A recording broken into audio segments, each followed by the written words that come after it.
walk from one end to the other without stopping, but you're going to stop. A lot of cool booths. Looks like they ripped out a small chunk of their store and put it, or a small part of their facility, put it in the conference hall. So it's pretty impressive for a first time. Now, with you, this being your first time here, did you see anything so far that, walking through, you said, all right, got to have it? Everything.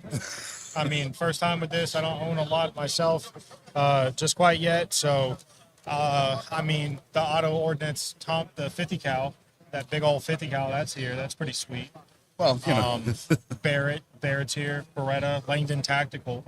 Can't go wrong with them, And they're doing HK stuff now, so pretty sweet. Well, like I said, we this is by far not our first go around. Well, my first go around anyway. But this is the very first time that somebody asked us. They said, "Hey, would you be willing to take your entire studio, transport it 300 miles, and come do a show for 3 days straight, 3 hours at a time?" And we said, "Absolutely. Why not? Who wouldn't want to do that?" Unfortunately, we really didn't recognize the fact that it was going to be such a logistical nightmare. Hey, listen, joining us back from the great city of New York is Michael Vasquez. Vas is on the show. He's a regular here with us. And Vas, thank you for joining us from New York. I'm sorry you couldn't be here in person. Sometimes you can't do everything you want to do. Yeah, it's rough. So unfortunately, Vas, I'm the only one at the table right now with headphones because I had to put the soundboard on the end of the table, and the headphone cables aren't long enough because I ordered ones with 12-foot length, and they came with 4. So the other two guys at the table can't hear what you're saying. So hopefully we can, if you have questions, I can relay them. But no problem.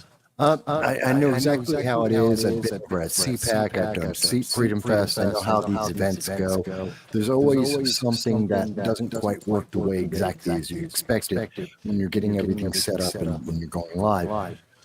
This is essentially day one for everyone being live there. So I want to ask everyone there so far. You've had the opening ceremonies. You've gotten to see some of the other booths and other individuals that are there. So let me ask you guys, is this what you expected from the NRA? All right, Vas wants to know if, now that you've actually seen it, experienced part of day one, is this what you expected an NRA convention to look like? I don't know what to expect, but this is pretty nice. I like it. All right, is there anything that caught you off guard, or you said, "Hey, I really wasn't expecting to see that"? Kabuta. Well, yeah. That's well, kind of odd. Yeah, 75 feet in front of us at our exact 90 degrees is a 60 by 60 square area of Kubota tractors. So there's front end loaders, bulldozers, all kinds of lawn maintenance equipment and everything else. Yeah, some lawn tractors and stuff. Yeah. That was kind of odd, but I can understand it, I guess. Yeah. I'm looking at the skid steer myself, thinking to myself, how handy that would be around the property. But yeah, so far, for me, I think the one thing that I'm a little taken back by the lack of crowd so far this year. This is much different than a SHOT Show type environment. SHOT Show type environment is going to have industry personalities. Everybody in there in the industry is there. You have your buyers, your representatives, your distributors, exhibitors, social media influencers, and all the rest of that stuff. God, I hate that friggin' term influencer. Every time I have to say that, I feel like I shorten my own lifespan by like 3 months.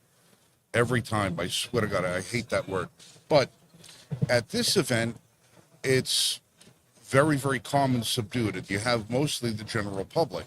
Well, general public doesn't ever get to go to SHOT Show. You have to be inside the industry to go that. Here, you've got just regular people walking around and just says visitor on their pass. I mean, we all got our magical yellow press pass. This is the magical yellow one. This one gets us early access to the floor because we actually are broadcasting from inside. But whereas everybody else has just got their name on it, says, "Hey, I'm an NRA member. I'm here to see what's going on." So how many people are in the crowd so far? Oh, I honestly, I couldn't even give you an estimate. I believe they were saying that they were estimating somewhere between 60 and 80,000 people would be walking through this hall over the weekend. That's a good return. Yeah, I mean, easily, I'm looking around here. I can see just in the cafeteria section, which is directly behind us, there's probably 300 people just in the cafeteria section having something to eat. There's a second one with even more people. Oh, yeah, there's another second cafeteria that's off the show floor. No. Still on the show It's floor. still There's on the just show floor? two. Yes. Oh, I it's didn't- on the other end, and there's lines of people. Yeah, I didn't It's walk down that a far. lot of folks.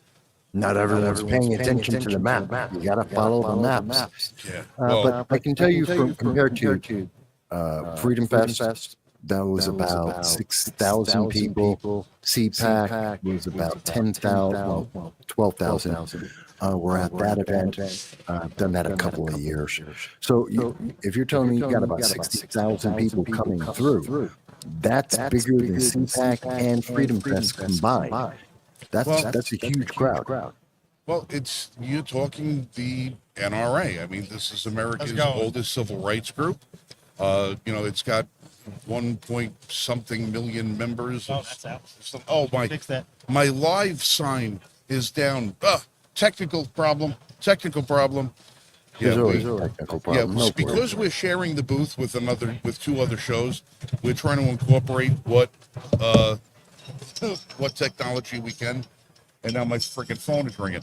So we've been sharing a lot of stuff, but unfortunately, some things go awry. No problem. Hand me that phone so I can throw it at the floor, please. For those of us who are just checking in to see what it's like at the NRA, let me ask. Oh, good. You got two cameras on. I like that. Different angles. I like Yeah, that. Good. Let me ask. On the opening ceremonies, now usually they have a couple of speakers. For people who aren't familiar with the way this process works at one of these conventions, you'll come down. If you have a booth, if you're part of the media, you get to come in very early, usually about noon. 10 to noon. You get in, you set up all your equipment, you test all your equipment. Well, that takes a couple of hours because everyone's getting all their equipment, the booths are being built up, and you're trying to figure out what's going on. Somewhere around, usually about 4 o'clock, because people are checking in as they go. But usually 4 to 6, there's usually some kind of opening ceremony and opening speaker. Did they do that this year at NRA?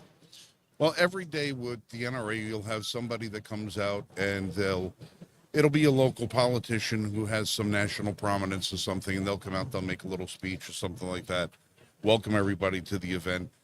And you'll have a couple of other people who'll come out there, you'll have sponsors come out, and then they'll kick off the event naturally with somebody will come out and sing the national anthem. Now, that's the one thing that I think is amazing about most of these events is that you've got this buzz of activity. You've got hundreds and hundreds of people walking around. Everybody's doing all kinds of stuff.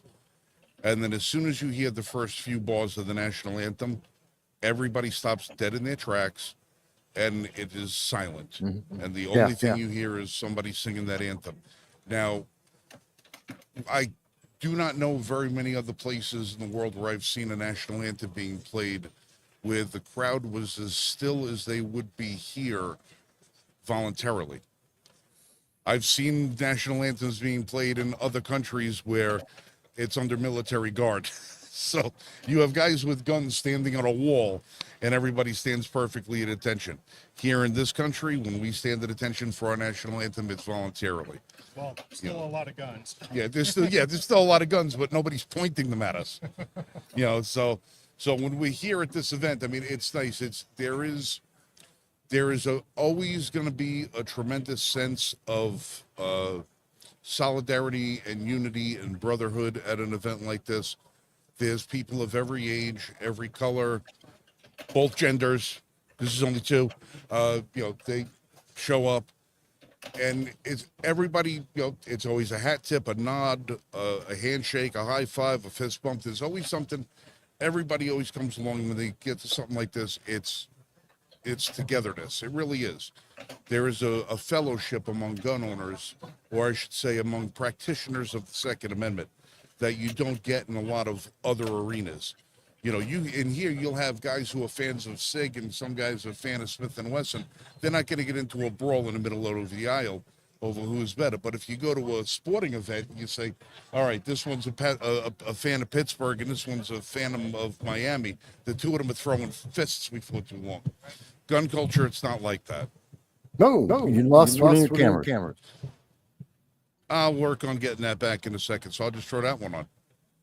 That's why you have two. Yeah. We have one camera that likes to fall asleep for some reason, so I had to buy these nifty little remote controls so I could keep clicking the buttons to make sure that the camera was on again. That one, unfortunately, for some reason, decided to go back to sleep. External power supply, but that's internal. Dude, Baseball. If I showed you what we had to lay out, I know. I have all of that here. It's just not functioning because technology doesn't like me. Unless I could fix it with a hammer, technology doesn't work for me. Yeah, I know how that feels. I know for the audience. Yes, I'm aware there's an echo. It's my voice playing through on. I think that's on your end as well as my end. Well, we're also using a different microphone setup. The guys aren't wearing headphones, so I have to bring the microphones up to a louder degree than I would be just so they could, because they can't hear themselves. I take these off, I can't hear myself at all. Of course. So we're picking up ambient noise from around the hall just because of what's here in front of us. You know, so yes, I know headphones might be a quick fix, and as we explained before, I ordered headphones with 12-foot cables, and we got ones with 4-foot cables, and I can't facilitate pulling that lens out of my ass. So that's where we're stuck, Peace Logic. That's where we are at the moment. There's always something. All right, listen, what do you guys want to jump up? I got somebody who wants to come in right now. I got my friend Johnny who's coming in from a company that I wanted to talk to you guys about and give you guys a heads up. Yeah, Johnny, come on in and grab up a seat. Hey, grab up on the end over there. We also got invited to a party, but I don't think we're going over to that thing. All right. I'm sure you guys have seen somewhere in the advertising world in the Second Amendment community that there are going to be different companies that give you protection in the event that you should ever happen to be required to use your firearm in a self-defense situation. A lot of those companies, they give you some pluses, some minuses, but not a lot of people give you the straight skinny. And a lot of times you find yourself, if you need to find that coverage, you find out that there's some sort of a disqualifier that you got hit with that you didn't know was in your policy. Well, a company came along and said, there's something that we want to fix. We got to remedy this. And Right to Bear came out. Now, we've been researching Right to Bear for quite some time. Very impressed with what they have to offer. And we've got John Strickland here, who's going to come in and give us a little bit of information about Right to Bear and how you can make it a part of your everyday carry routine. So, John, jump on in. Thank you, Frank. Appreciate the opportunity to be here with you guys today. Right to Bear, we are a sister company to Palmetto State Armory. No, his mic. Move that one a little closer. We're a sister company to Palmetto State Armory, so the owners of that company, in the beginning, their goal was to arm America. And I think they've done a pretty good job at that. And then they wanted to protect America. And then that's where Right to Bear comes in, because we're there for any self-defense incident that anyone's involved in, whether they use their hands, feet, fist, or pepper spray, or heaven forbid they have to use a firearm. We're there to protect them, because unfortunately we do have a lot of solicitors and prosecutors out there today that's just salivating at the opportunity to prosecute us good, honest, gun-toting Americans. That's where we come in that situation. Not only do we provide you the legal defense that you need, we're also going to take care of your expert witnesses. We're going to send you to counseling so you can deal with the PTSD after that incident. And then if a firearm's involved, the police is going to confiscate that firearm. And we realized that some people, they only have one firearm. So if that gets confiscated, then they've got no way to protect their family. So we're going to replace that firearm for them with one like the police confiscated. And then we also cover negligent discharge. Some people want to call it accidental discharge, but it is negligent. So we will cover them and take care of them on the legal side if they ever do have a problem with that. All right, now we know that you guys offer a plan for the individual, but you also have a family plan that covers, more than one person in the family. Yeah, absolutely. We do have, of course, we have add-ons as well. We do the multi-state, the bail bonds, and then the minor child. So if the home does have minor children in the home, we do have a plan that will protect them as well. And then, of course, the spouse being covered or significant other. So you can join as an individual, or if you get on the family plan, it's a much better deal. All right, now, one of the things that John's wife and I, we spoke at length the other day that while they were driving in the car. She was going to be here today herself, but unfortunately, they had a couple of problems where a couple of your agents couldn't make it to where they were needed. So your wife, who's their supervisor, jumped in and said, our clients need somebody to represent them. I'm going to get the job done. So your wife forewent the convention to go service the contracts, to go to make sure that was done. You're not going to find that a lot, but I wanted to throw John a couple of curveballs, and we spoke earlier today, and I said, I want to, is there anything that you would like me to ask you guys about your product? And then is there anything that you don't want us to ask about? I wasn't doing it for his benefit. I was doing it for mine, and I was doing it for your benefit. When somebody gives me a list of questions that says, don't ask me about this or don't ask me about that, I know it's not something I'm going to be recommended to somebody, because you're going to have something that you're hiding. When I asked John said, we're an open book. I ask me any question you want, and that's exactly what we did, what we're going to do. So because of the fact that they came in and they were honest about stuff, there's some companies that we've been involved with in the past that sold us a bill of goods, and when we opened it up and we got to it, it wasn't exactly what we were being sold. And thus far, you guys have been up to and above what you said you're going to do. So that's, to us, that's more important than price tag. But speaking of price tag, how do people get involved with Right to Bear? How much is it going to cost them? Is there any way that they can get a different price than others? Yeah. Anytime that we do work with our facility partners or at conventions, we do offer reduced rates. So, you can sign up online at www.protectwithbear.com. There are some promo codes that you can search out and find facility partners in your area. All you'd have to do is call into our customer service and they could give you some facilities that you could actually go into and sign up there.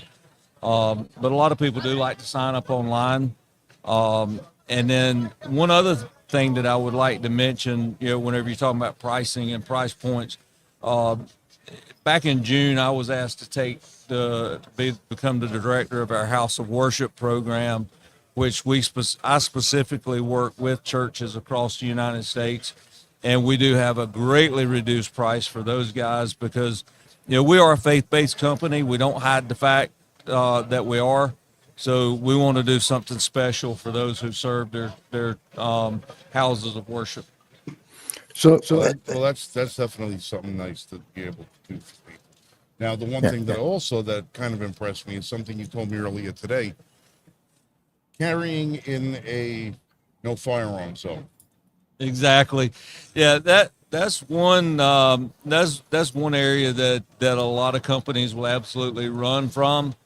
But we're one that if you have a self-defense incident, we want to be there to protect you. So if you happen to be that, now I do not encourage anyone to break the law. You should always follow the laws, but we do get caught in circumstances and beyond our control, and we want to protect those individuals. So For example, if we did have a member that decided to carry into a movie theater that was properly marked and it was designated a gun-free zone, and they had a self-defense incident, we would absolutely 100% protect you in that self-defense incident part of it.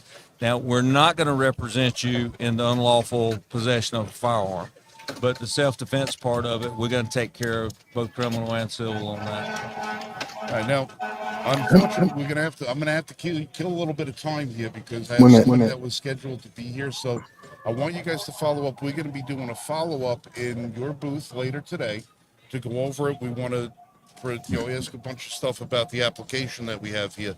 Vast has got a question that he wants to ask me. Vast, shoot. All right. So real quick.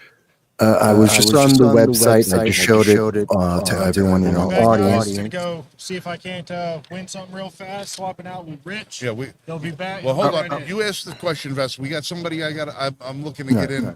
As My question we're was- on a very tight schedule. How are they working in conjunction with the red flag laws, especially with the family planning, taking care of the kids? You know what? That's a question I'm going to ask him when we get over into the booth. And we get him one-on-one. Hold on a second. I'm getting a message from the other side. All right. I saw the message, but yeah, I'm handling 5 different things. All right. I got a very special guest coming in to join us as soon as he can beat the traffic in over here and come down and sit down. You guys might recognize him. I know I recognize him. Well, actually, I actually had a hard time recognizing him because my good friend. What's that? Video. Yeah. Got one there. Because, hold on. Because even though there's still a lot to love, there's 100 pounds less to love. Ladies and gentlemen, former North Carolina Lieutenant Governor, my good friend, Mark Robinson is here joining us. Mark, it is a pleasure to see you. Great to see you again. Yeah, it's been a long time. Man, I'll tell you, I saw Mark, I saw Yolanda walking through before, and I said, "Oh, Mark's got to be here." I said, I wasn't expecting to see you here on today. Sure. And then Steve said, "Hey, Mark's over there," and I said, "Where?" He said, "Over there," and I said, "Where?" And he goes, "Right there." And I had a look. I said, "Damn, you're looking jacked, brother." Come on now. Yes, sir. No, seriously, you look great. Well, thank you. I I'm super appreciate proud that. of you. Thank you. Yes, sir. It's I made a commitment a couple of years ago to try to lose some weight. I got right at 400 pounds. I was 393 pounds.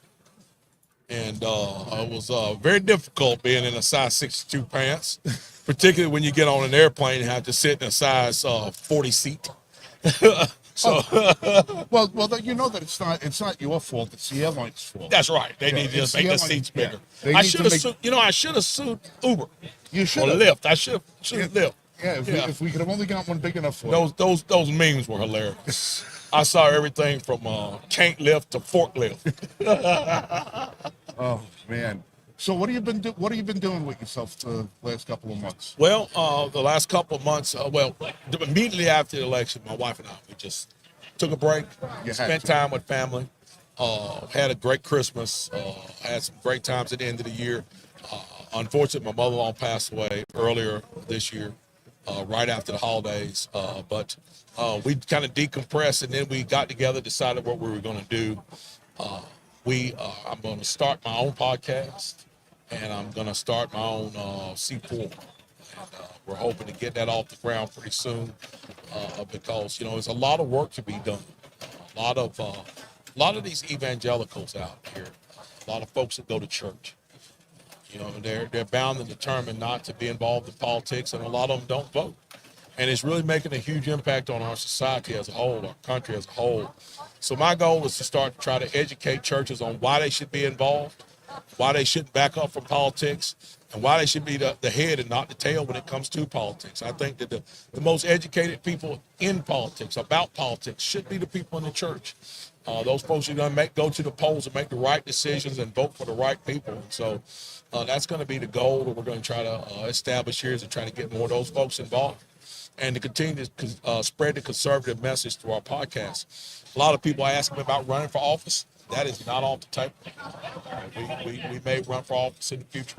But a lot of great things going on right now. Well, when Lori saw the hell that you had to get put through, Yes. and saw the hell that President Trump got put through. Sure. And I asked her about me running, because I have had a couple of people that approached me, and I know some people from your campaign Sure. that I had spoken to Yeah. about me running for office, and she said, "Oh hell no." Yeah. She said, "Oh hell," she goes, "I'm not going to have my family, dragged through everything like that." Yeah. And I said, "I just want to run for sheriff. It's not, it's political office, but it's not rock'em sock'em as, being a lieutenant governor or governor or senator or something like that." Sure. But she still said, no. It's She says, she goes, "You ain't Mark Robinson." Yeah, it's very sad. It's very sad the way we've done politics in this country. It's really, really, really sad the way our political system has become. There's so many things that's wrong with it. So many things wrong. The number one thing that's wrong with it is that, people say politics are dirty. Politics aren't dirty. It's the people that are in it. Yeah. The people who do dirty things. My assertion about politics has always been this, and will continue to be this. If I'm an individual who's looking to vote, and I'm watching the television, and I'm looking at social media, and I'm reading things, if the guy or gal who's talking bad about their opponent 95% of the time, and only talking about themselves 5% of the time, that's a clue that they're not going to do anything when they get in office, because they have no plan. A person who has a plan, who has a purpose, and wants to help the people, they're going to spend their time going on television, going on radio, going on social media, talking about what they intend to do for the people. They're not going to waste their time talking bad about their opponent. That's what the American people have got to start looking at again. Well, it's just, unfortunately, politics has become a soap opera. It sure has. It's become professional wrestling. It sure has. They thirst for the drama. Yes. They all want to find the dirt. They all want to find this. And they start thinking about, how can they destroy somebody else's life instead of trying to figure out how they can improve on their own? That's exactly right. And how they can work for the people that they say they're running to serve. I mean, it's a fundamental problem across the board in politics now. We tend to look at politicians, whether they be a lieutenant governor, whether they be a senator or a congressman, or whether it's the president of the United States. And we look at that person and we think, oh, that person's higher than me, they're better than me. Oh, let me hold the door open for you. Oh, thank you, sir. Can I get you a drink of water? That is not how it's supposed to work. No. Those folks are supposed to be citizen servants. They're supposed, and I put it in biblical terms, they're supposed to be foot washers. They're not supposed to be people who are high and mighty and standing over people, lording over people. They're supposed to be servants. They're supposed to act like servants. They're supposed to serve like servants. And it's not happening. Well, you know what I think the turning point was a lot in it? When political leadership started using the word leadership. That's exactly right. Instead of using the word representative. Representative, servant. Because That's right. they will, every time you listen to the news, political leaders of this party, political leaders of that party. No, you're representatives. That's right. When they start putting themselves as leader, they forget that we're the ones that lead. They're just there to cast our vote. That's exactly right. And the thing about it is this. People tell me all the time that I inspired them because I was an ordinary person who ran for a high office. Guess who was supposed to be in those offices? Ordinary people. Right, the citizen farmer. That's right. Do it. The people who have walked through the problems that we're supposed to be trying to solve. When you put a guy or a gal in office who's had a silver spoon in their mouth all their lives, do you think that they know what a person is going through job loss and poverty? They don't know what those folks are going through. They don't know how to bring the common sense solutions to those folks that need to be brought to them. That's what makes President Trump such a great guy. President Trump has experienced ups and downs, great successes. He's suffered some losses in his private life, and he's bounced back from them. He understands what it's like to be a working person. Now, I know that sounds odd because he's a, quote, billionaire. Yeah. But he's not a billionaire just because the money fell out of the sky. It didn't happen by accident. He worked for it. Right. And he understands what hard work means. And that's why he's so good at serving the American people. Well, it's funny because Frank, people talk about the silver spoon and all the rest of that. Now, my wife has got her family has a long and storied history with the Trump family. Sure. There was trucking companies back in Brooklyn and Queens that my wife's family worked for. They knew the Trumps before Trump meant anything. You know, and Corey's father remembers Donald Trump Sr. running around in the garage, you know, a little punk kid, you know, Wow. running around and, you know, causing mayhem and stuff like that. Yeah. So he remembers him going way back when. So, you know, you could tell them stories about Yeah. themselves. These are not the people they're not the Rothschilds, you know. That's right. That's right. These were, Donald Trump has been around cement mixers. That's right.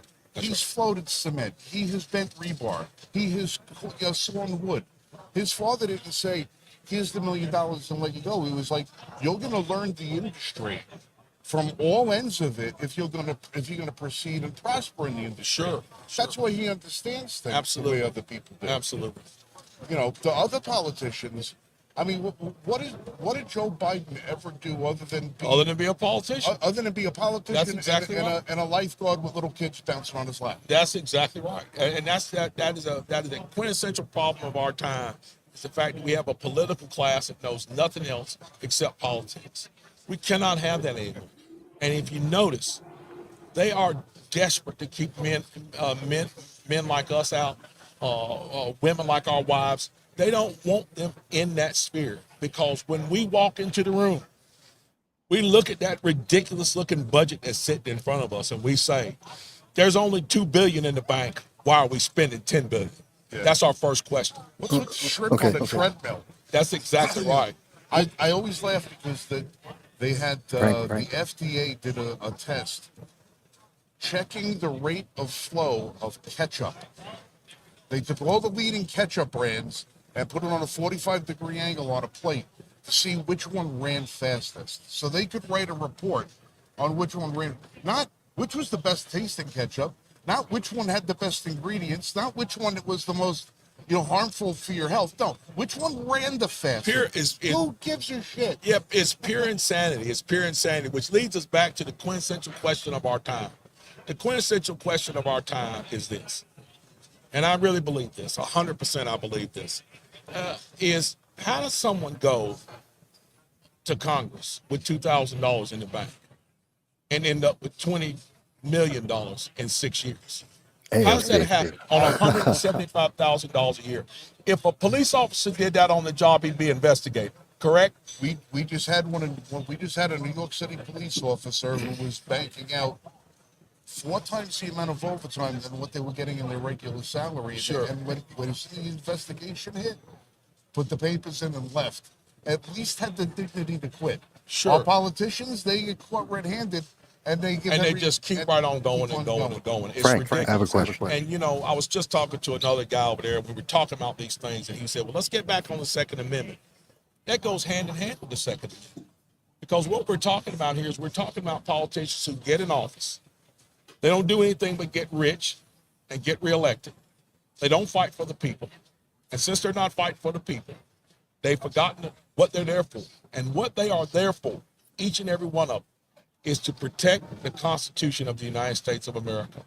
And that Constitution, at the top of that Constitution, is the Bill of Rights. And the second on the Bill of Rights is that Second Amendment. And that's the one that's most under attack by the very people we're talking about. Now you ask yourself why that exists. I always laugh because if you look at all of the other departments that we have in government and what their name is and what they do, Department of Education is supposed to promote and improve education. Absolutely. The Department of Interior, they're supposed to do what, you know, to protect and promote the infrastructure and all the rest of that stuff. Yes. Department of Commerce, to promote and protect commerce. All of those things were, at least on paper, set up to make those things better. Sure. Why was the ATF the only one that seems to try to make our lifestyle worse? There you go. That's it. That's it. And you know, it all goes back to what they'll call you a crazy conspiracy theorist when you say this, but history bears us out. Our own history bears us out. When the British came here, and the shot heard around the world was fired. It wasn't fired because somebody was writing a newspaper article or meeting at a tavern. They came here for one reason. We have got to get those guns. Because if we don't get those guns and we don't get that gunpowder, they can fight back. Yeah. And if they can fight back, they can hold on to their freedom and stage a revolution. That's the reason they came here. And that's the reason why these people are so vehement in trying to destroy this organization, the NRA and others like it, and try to denigrate our Constitution, because they know if they can take away our right to self-defense, they can take away our freedom. And unfortunately, the people that are after our Second Amendment rights don't realize that once that one falls, That's it. All the rest of everything else that they hold dear is gone. Absolutely. It's done. Absolutely. It's all those old black and white films that we've seen in the past. They'll all be right here in the United States of America. You've seen, I'm sure you've probably seen video of a woman in England not that long ago silently praying outside of a clinic in They arrested her Sure. for Sure. silently praying. Sure. I don't think that a Bobby or a constable would have been so easily swayed to arrest this woman had she been packing a 45. Of course. That's right. She That's might have right. thought twice about that. You know? That's right. That's right. And we had a bunch of Brits in our store last week, and I begged them.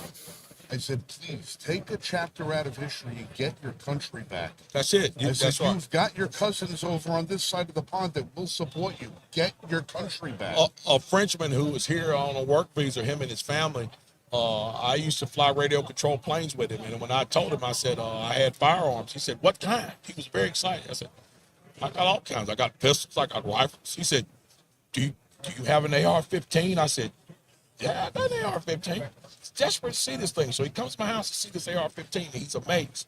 And I remember him he's holding it in his hand. He says, man, if we had these, we wouldn't have half the problems we have in our country. We had a couple of guys from France, a father and son, about 3 weeks ago. They came in and we gave them the whole tour. Sure. The shebang. We wanted to see the smile on their face. Yeah. You know, and we know they can't buy anything. Yeah. But it wasn't the point. That's right. We wanted to give them that little feeling of freedom. That's right. What it is. That's right. Turns out the guy's a knife maker. Yeah. He hand makes knives. Half of his customers were in Great Britain. Because Yes. of their knife laws, Yep. he can't ship his can't, knives that's to right. Great Britain. That's right. And now in France, he has to blunt the tips on all the knives that he makes. He says, my business is down 90%. Wow. He goes, Very sad. if it weren't that fact that I paid for this trip last year, I wouldn't be able to be here. Very sad. Very sad. You know, we had a conversation about Mexico. A group of us here from the NRA, and we were talking about, you know, the NRA branching out and reaching out to Hispanics, and how that Hispanics are ripe. They really embrace the freedoms that we have here in this country.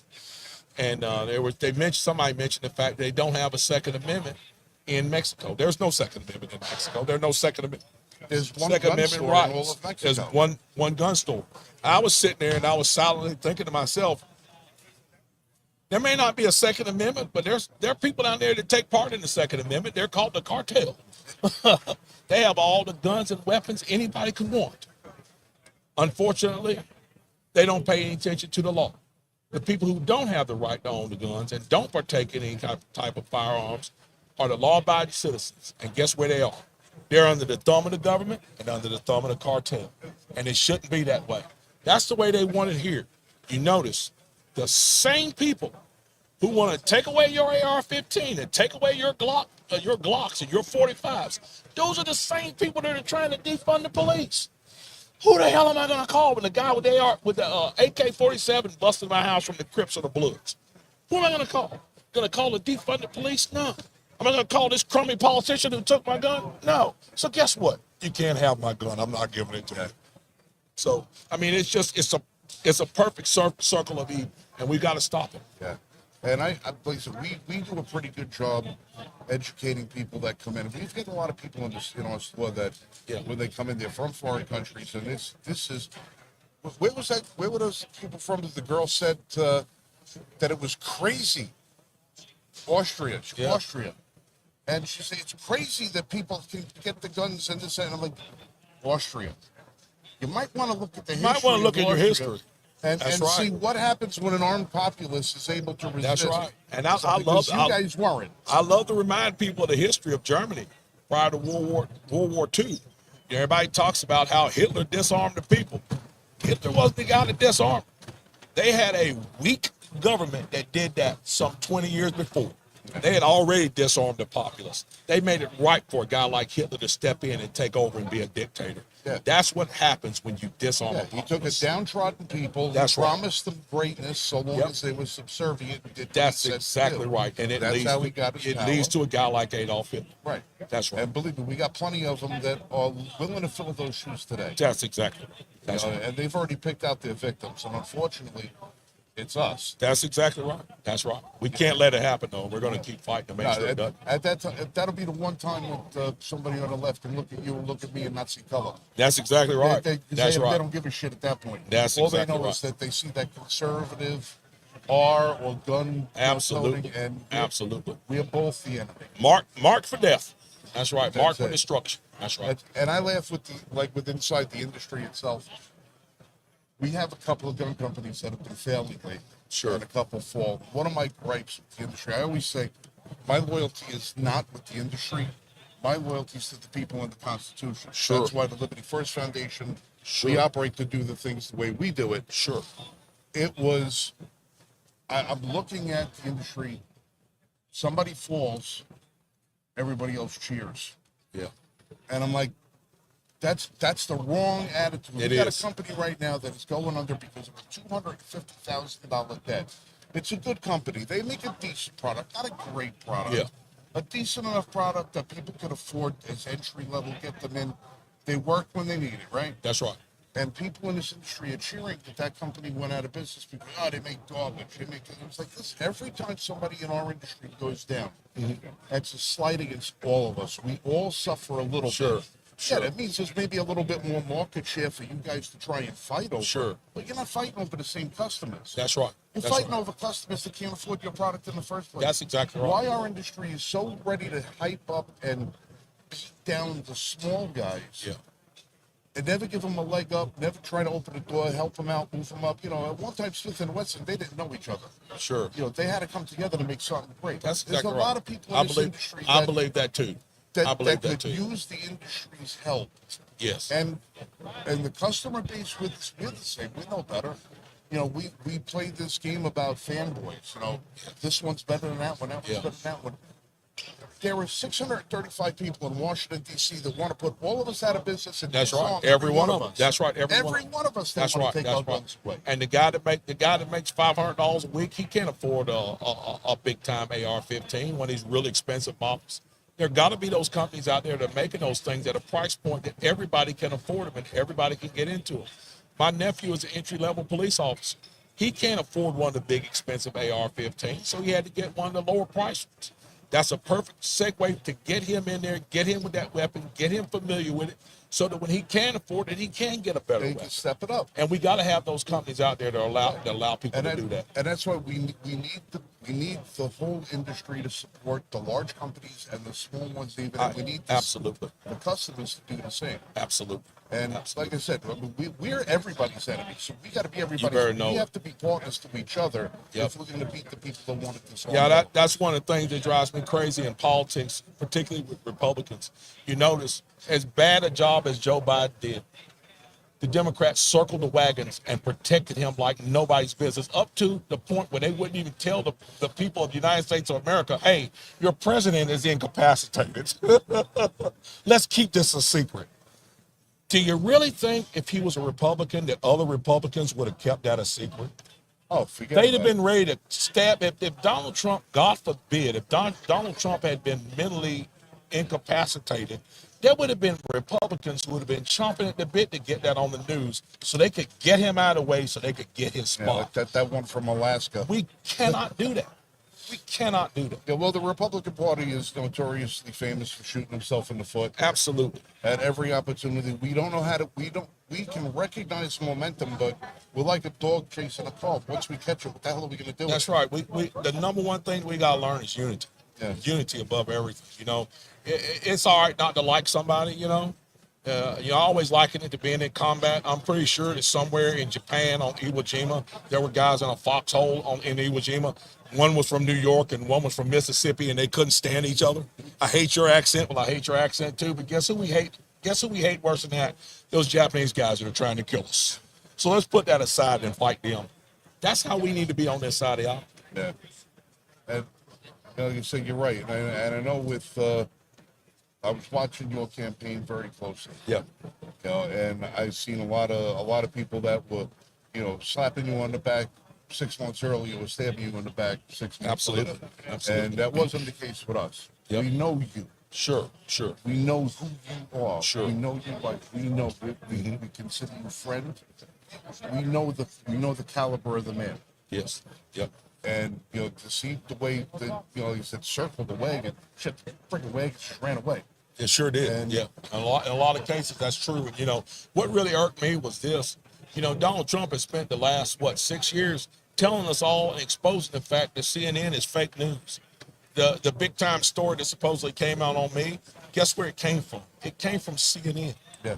And guess what happened to the so-called evidence 2 days after the story broke? It all disappeared. When my lawyers went to go try to find the evidence, it was gone. The digital trail had been erased. What does that tell you? No other news agency would pick it up and run with it, except for CNN. What does that tell you? That tells you in itself that it's not true. When you're the person in charge and in control of the evidence, you're the one that can make it. That's exactly right. That's exactly right. If I sent it to them, they wouldn't be able to do it Absolutely. because I could reproduce it. Absolutely. You know, but we also today we have to be very careful about how we speak. You know, Absolutely. because we don't Absolutely. need anybody else's litigious bullshit coming into. Oh, you better know. You better know. You've paid enough of a price in the last 8 years. Sure. For Sure. what you've been doing. You've been a champion for us and our organization, or all of our organizations. Sure. You know that we can never repay that debt for you. Just putting yourself in front of that light. Sure. You know, it was huge. Sure. And you know how far you've run with it. Yep. We gave you the ball, so run. That's it. You knocked the shit out of everybody that you got in front of you. That's We're it. happy That's about it. And we're going to continue to do that because, like I said from the very beginning, you know, if it was just me, and I, you know, and I just being selfish and just looking at myself in the mirror, it was just my wife and I was just looking in the mirror, I'd say, you know, this is not worth it. But you know, I look around and I have children. And not only do I have children, I have grandchildren. Grandbabies. Not only do I have children, I have grandchildren. I have friends who have young children, and I have other friends that have grandchildren. What kind of world am I going to leave to them? You know, am I going to be the kind of person that says, you know, I'm afraid. I don't want to go out here and get hit in the face. I don't want to go out here and get my name smeared.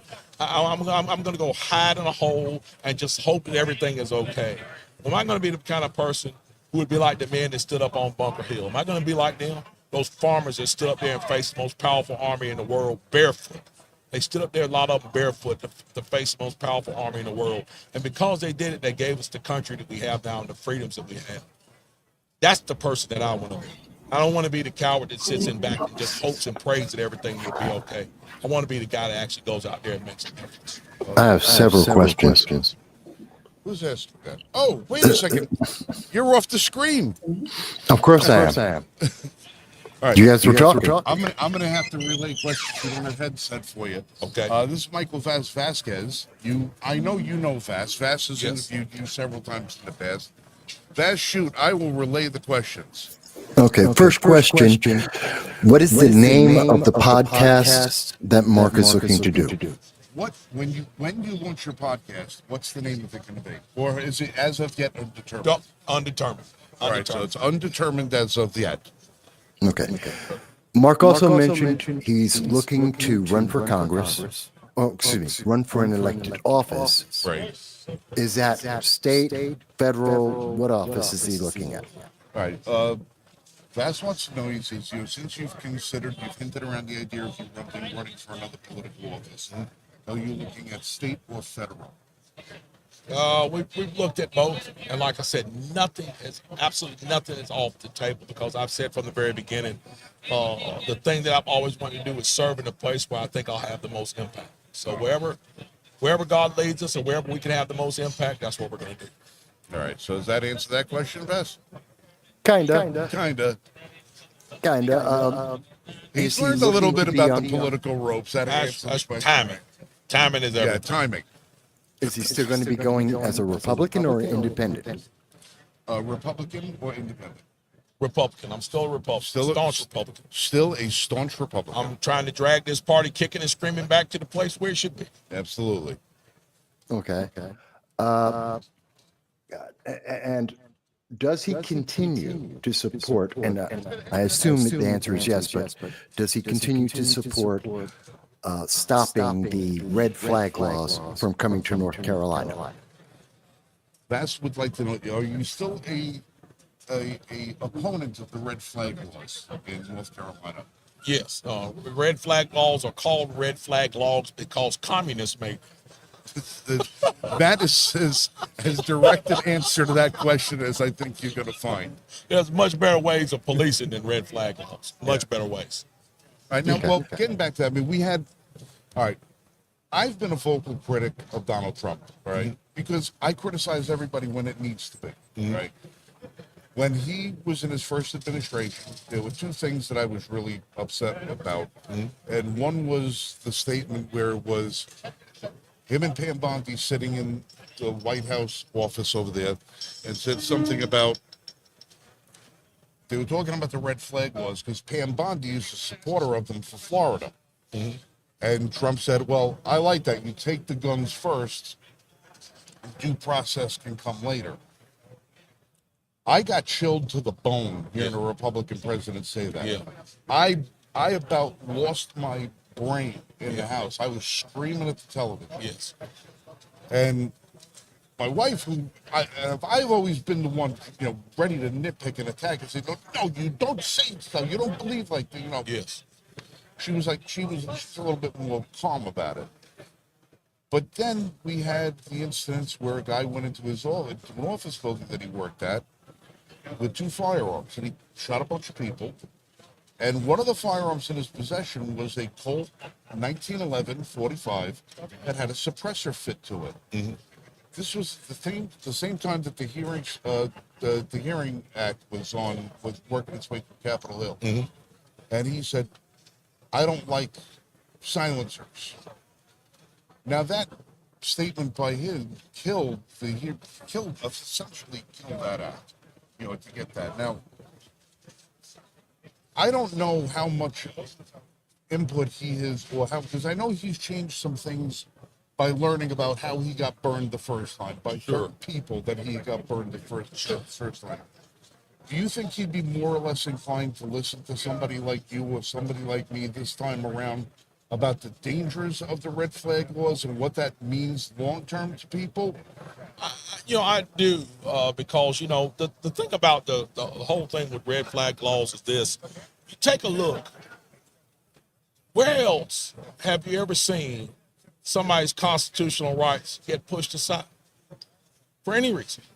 I can tell you case after case after case after case where they knew an individual was dangerous, where they had a history of being dangerous, where they have been convicted of crimes like rape, like sexual assault, like assault on a child or child molestation.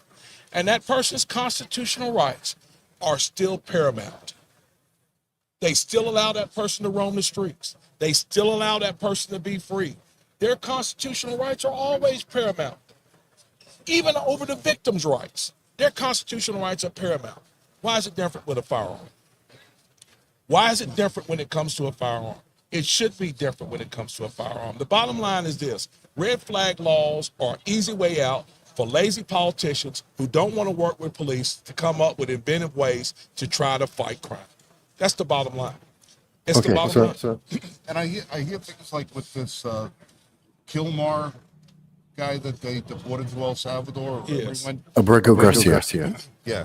And we've got all of these Democrat senators and representatives all flying down there. Yes. To go over there. And they're all speaking about his constitutional, rights, his constitutional. And I think to myself, okay, listen, if that guy came into my gun store, could you buy a gun? Of course not. Why? He's not an American citizen. He's in the country illegally. Okay, so if we're not affording him his Second Amendment rights, why are you affording him all the other rights? Exactly. And here's an even bigger question. You look at many of the same senators and Congress people who are bound and determined to help this MS-13 gang member who is illegally here to try to get them their constitutional rights. Where were they fighting for the rights of the folks who were being held unconstitutionally for the incident on January 6th? Many of those people's constitutional rights have been violated time and time and time again, and not one of those people were willing to speak up for them. It's only okay to violate somebody's rights if they're the right people to violate. Absolutely. It's all about what letter is in front of your name. Well, what did they say in that thing of all animals are equal except some are more equal than others? That's exactly right. And that's Two right. final And questions. that's exactly how it is, and it's very sad. The statement that these people are making is very sad. It's the bottom line is this: there's no other country on earth that allows individuals to come into their nation illegally. Well, let me back that statement.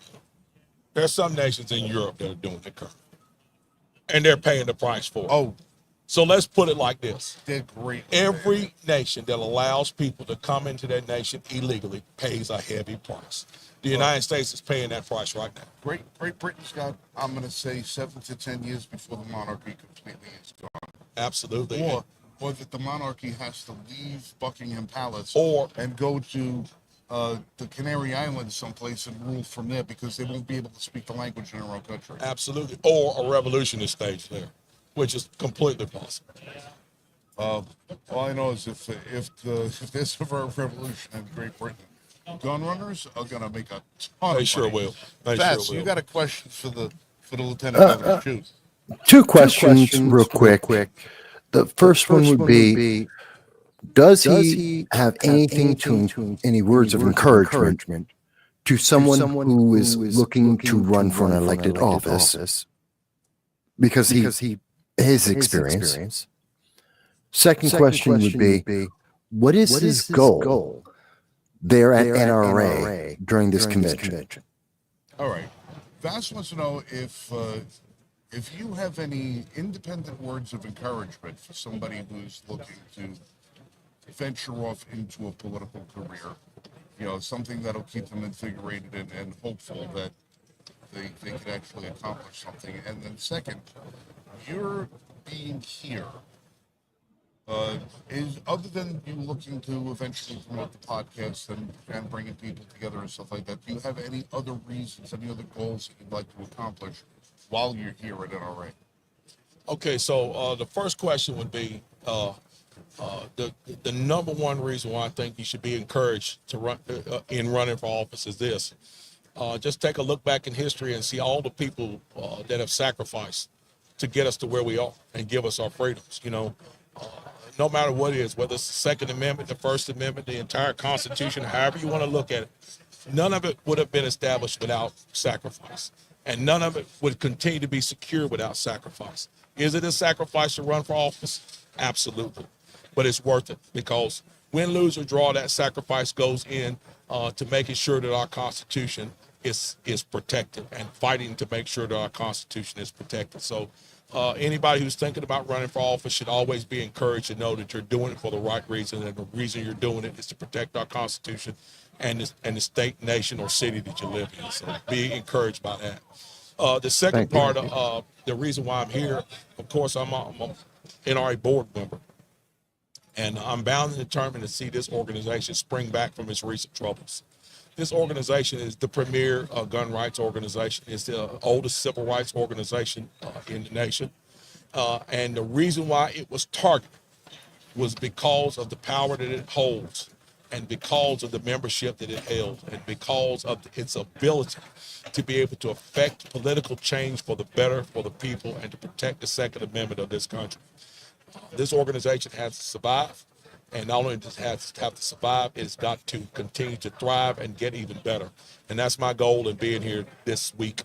And that's my goal in being a member of the NRA, is to help the organization to continue to survive, thrive, and be better in the future. Excellent. Now, Thank you. as an example, thank you. love that answer. As an example of what's new with NRA is what we're doing here. Sure. This is the first time in history that the NRA has said, let's grab a bunch of podcasters from the Second Amendment community, stick them all in the corner, and let's see what happens. And I know we had an hour and a half worth of technical difficulties that we had to get through this morning. That's why I'm soaking wet. Oh, that's all right. That's all right. Man, I was stressed out. But we've got 16 booths set up over here. Everybody's got a podcast. Yep. And, you know, yourself, other people that have been coming out, we see friends passing by and they're like waving and we're like, oh, you're coming to sit down. Don't worry, you're coming to sit down. Yeah. This is something that they've never done, is have voices from the NRA meeting showing up here, coming and being able to speak directly to our own audiences. Because a lot of people who don't come to this thing would never get an inside view of it. That's right. This is the backdoor view of everything that's going to happen. That's right. That's right. You know, and having you show up and having you come on, I mean, you've always been a blessing to us. Well, thank you. Day We one. appreciate that. You know, Thank you've you. always been such a great friend to us, coming on whenever we needed you to do so. And you know, you being here, being the voice that you are for the NRA, we know you can help them with Absolutely. with bring that. Because, like I said, there's a lot of starched shirts that got to get cleaned out of that closet. And Sure. Start getting some new uniforms in there. That's right. That's right. We've got to be transparent. We've got to do a lot of transformation. We've got to do a lot of new things. And we've got to, like I said, we got to gain the trust of our membership back. And I think we're doing that in great strides. But it's going to be tough. It's going to be tough. Well, one of the things I really hope that NRA is able to accomplish, which is something that they really didn't do a great job at in the future, like our organization, Liberty First Foundation, we do so much work that nobody ever knows about because we were never designed to be known about. Sure. We were designed to say, we don't care who does good work so long as it gets done. Yep. It doesn't matter who gets the credit for it. That's right. But a lot of times our smaller organizations, we don't ever have an opportunity to get a foot in the door with someone at NRA that we say, hey, listen, we've got a little program that we're trying to have in our community. Would you help us sponsor it? Will you help underwrite it? Will you help be a partner with it? Yep. Give it a look-see and work with a lot of the smaller, if you guys could work with a lot of the smaller organizations, we've got members that say they would never become a member of NRA because of some of the history. That's right. That's right. That's right. But they're loyal with us. Yes. Yeah. And we're purists. We're two-way purists. Yes. I mean, we are the ones that are out there that are fighting and saying, no, we want everybody to be able to buy a full auto cannon and do whatever the hell you want to do because it's America. Sure. You know, not everybody might be of that same ilk. Sure. But you have to have the extreme two-way point of view voice if you ever expect to even have the moderate two-way voice be heard. Yeah. We've got to be that buffer. We're the one doing the bulwark. Sure.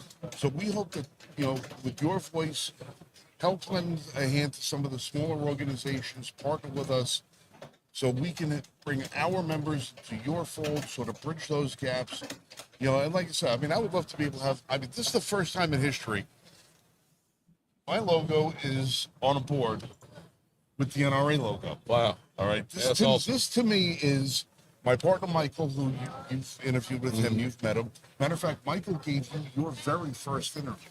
Is that right? Michael, my partner. Yeah. We were the first people ever interviewed you after you spoke in Greenville. We were the very first ones. We spoke together. We said, I told Mike, you got to see this guy's speech. Yeah. And that's when we reached out. We got to you. But like I said, it's the first time we were ever on the stage. Now, we've been working with GOA before, but worked with NRA. That's Grandpa. You know, it's Grandpa's in the room. You know, That's so right. You got to show the first little respect there. That's right. But to have us, we are very grateful for the opportunity that they gave us to be here. We're going to use it to our full benefit. But like I said, we are very impressed that Amanda Suffolk was able to put this together. She did a great job. She did. She did a fantastic job. Only next time, no sharing of the booths. I can't. That's set right. Up, I can't set up 3 times a day. That's right. That's right. That's right. All right, listen. I know you got a lot to do. Yes, sir. I know your wife's probably waiting for you, both because we're going to tune their ear off a little bit. Yep. But listen, before you guys, are you guys heading home Sunday? No, we've got to be here Monday. We'll be here until Monday. Oh, all right. Yep. Well, sometime between then and now, let's all hook up and grab a white tea. Yeah, or at least get a drink. Absolutely. There you go. I That's could, I right. could use one of them. You better know it. I haven't taken my gun off in 28 years because I don't drink. But Is that right? I would make an exception for that. Hey, you got it, man. You Ladies got and gentlemen, it. It's been great talking to you. my good friend Mark Robinson. Thank you. Let's all show him some love. And like I said, as soon as your podcast comes on, you let me know what it is. Yep. So we can start promoting it. I sure will. Thank you, sir. All right, bro. Get going. You got it, man. My wife, Thank give you, man. Yolanda my love. Tell her I got give her a kiss hello, but goodbye. But I got to sit here. Thank you. Thank you, guys. All right, so there he is, ladies and gentlemen, the one, the only, the room shaker himself, Mark Robinson. I'm telling you, this friggin' guy, the guy's electric. The guy's awesome, isn't he? The guy, What a guy. The guy's electric. Everywhere he goes, you know he's there. You can have your back to him, and you feel like there's a presence in the room because he's got that charisma. Yeah. And he is straight up. And on point with everything. Yeah, and this look, some of his viewpoints, not for everybody. All right. Right. He is a real, fire and brimstone kind of religious person. Not a lot of people go in for that. But you got to understand that his views all stem from that. Right. Yeah, And but if you don't have that kind of conviction, you cannot be a convicted moderate. Right. You can't have a moderate conviction with something. You've got to pick a side, one way or another. Because if you're a moderate, you can go to the left, you can go to the right, you can be swayed depending upon which way the wind blows. But when you have your convictions, that conviction is going to guide you in everything else that you do. And that's the way you're going to live your life. And that's the way Mark lives his life. Right. you know what I love? When you realize that's where he's coming from, everything that he's saying makes sense. Yeah. You know? You know what I love? What's that, Absolutely. Fess? It was refreshing that he was just a regular person. You notice the way that most politicians will answer questions, the way that they talk about the things they feel. That's not what he's doing. He's actually just talking as if someone you would meet at your job, walking down the street, someone that you know. And that's very genuine. You can't fake that. And that comes through. No, there's no way that he can fake who he is. Like the first time we met Mark, like 8 years ago, we were at the Wildlife Club, and it was right after he had first given that speech that he gave in Greenville. And as true a personality as he is sitting next to you, is exactly the same personality you see him on the news, you see him on an interview, you see him wherever he is. He's the same guy everywhere he He's goes. just having a conversation. He's just 100 talking, pounds less. Right. Freaking dude looks awesome. I swear. He's still probably got me by 40 pounds, but he looks better than I do. he looks. No, I'm so proud of him because I spoke to him the last time about it, and I said, listen, I'm a little girthy myself. I said, but you're gonna have to, catch up a little bit because I remember he was having a little trouble labor breathing. There was a lot of weight he was carrying around with him. But man, he looks fantastic. I'm so proud of him. His wife has been very supportive of that too. Yeah. Making sure she's saying, make sure I eat right and doing what I got to do. Right. Also, to have somebody keep you held accountable. Yeah, it's important. But yeah, with him on the board of NRA, with some of the newest blood that's come into the NRA, and some of that are going to be running, for the board over this weekend, the NRA does have a really good opportunity to turn over a new leaf. I mean, Hickok 45 was here earlier, and Hickok 45, who's been a lifelong NRA member, huge advocate for them, never sponsored or anything else like that, was always advocating for NRA membership. Please become a member. We need your support.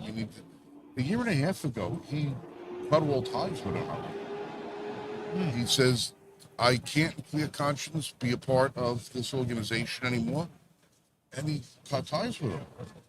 When you get the biggest firearm YouTuber of all time says, I don't want anything to do with your organization, you've gone too far asunder, and you need to have a reckoning. And prior to that, he promoted the NRA and basically every single video that he put out. Every single one. So And it he was wasn't legit. He was behind him 100%. yeah, it wasn't like an end of video promotion. It wasn't a beginning of it. No, it was like, oh, by the way, while I'm hitting the gong 400 yards away, I'm going to talk to you about the NRA. Correct. You know, and he worked it into the program.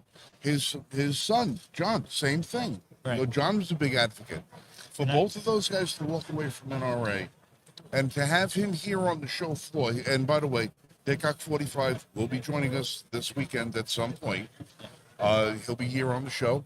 I met him for the first time today. It was an honor to shake his hand and exchange a few words All right. with him. Were you all right? Honestly, were you surprised at how tall he is? Yes. And then I saw you next to him, and I'm like, he's actually even taller than Frank. Oh, Frank's that always, makes him very tall. towers over me. And they got Hickok freaking towering over Frank. I'm like, Well, wow. well, that's an embarrassing video for me on the YouTube channel because I'm standing on one side of Greg and Marshall's on the other side, and Hickok's like 8 inches taller than me, and I'm 6'3". I'm like, oh, for God's sake. Yeah. I felt small, and I'm Right. 300 pounds. He's I a don't big ever guy. feel small. He's a big guy. His hands, he shook my hand, and it was like, took almost the whole, my whole entire arm. Yeah, That was awesome. Yeah, there's been he's for him, like you said, for him to be back in the fold. NRA's got to be doing something pretty spectacular behind the scenes to get him to even show his face, because his departure was very emphatic. You know, it was a no questions, I'm not doing this anymore kind of thing. Right. It's a big turnaround. Did I hear Vass say something? No, not at the moment. Oh, I'm listening to you guys talk about your experiences there with some of the people at NRA, which is fantastic. oh, okay. I thought I heard your voice in the background. It's so difficult right now with the open microphones in this crowd because we're picking up things that I don't normally pick up. You know. Yeah, I know there's the audio is playing through you and me both. There's birds flying around. There's all kinds of things happening over here. Hold on, I'm getting a message on another window. Oh, it's a picture of my cat. Wait, what is that? That's a new cat. No, it better not be. If you don't recognize it, buddy, I think it's a new cat. No, that's Fox. Babe. No, my wife sent me a picture of Foxy, Okay. my Foxy cat, when she was a kitten. So so now that I've seen that, now I actually have to share. This is my Foxy cat when she was just a little baby. That's the cat who, according to her, the moon and the sun and the stars all rise and shine around me. That's my shadow. That's my little baby cat. Frank, let me ask you, while we have a moment here, I know that throughout all conventions, everyone tries to get as many interviews as possible. It's a very busy day of either doing interviews, going to an event, or trying to get someone to do an interview. Do you have an idea of some of the people that will be coming on in the future? You're going to have to repeat that again, because apparently I was getting a message from the other board that the cat that I thought was my cat Foxy is not Foxy, which means that when I head home on Sunday, it will be 8 cats living in the house, apparently. Okay. Let me ask. What's one more, right? Obviously, you're very busy with trying to do the show, get some interviews, and to see the various events, which is normal for every convention. Can you give the audience an idea of who are some of the people that you're going to be interviewing over the next couple of days? Most of the people that are going to be interviewing over the next couple of days, some we have not gotten confirmation on, so I'm not going to make promises I can't keep. Right. Okay, it's all going to be a matter of schedule. Given. But we do have a lot of the manufacturer representatives from various gun companies that are going to be coming in here to talk about some of the new products that they have. Now, unfortunately, as you know, and if we've experienced in the past, every time we bring a gun onto the show, if we hold a gun, we go off the air. They kill our feed instantly.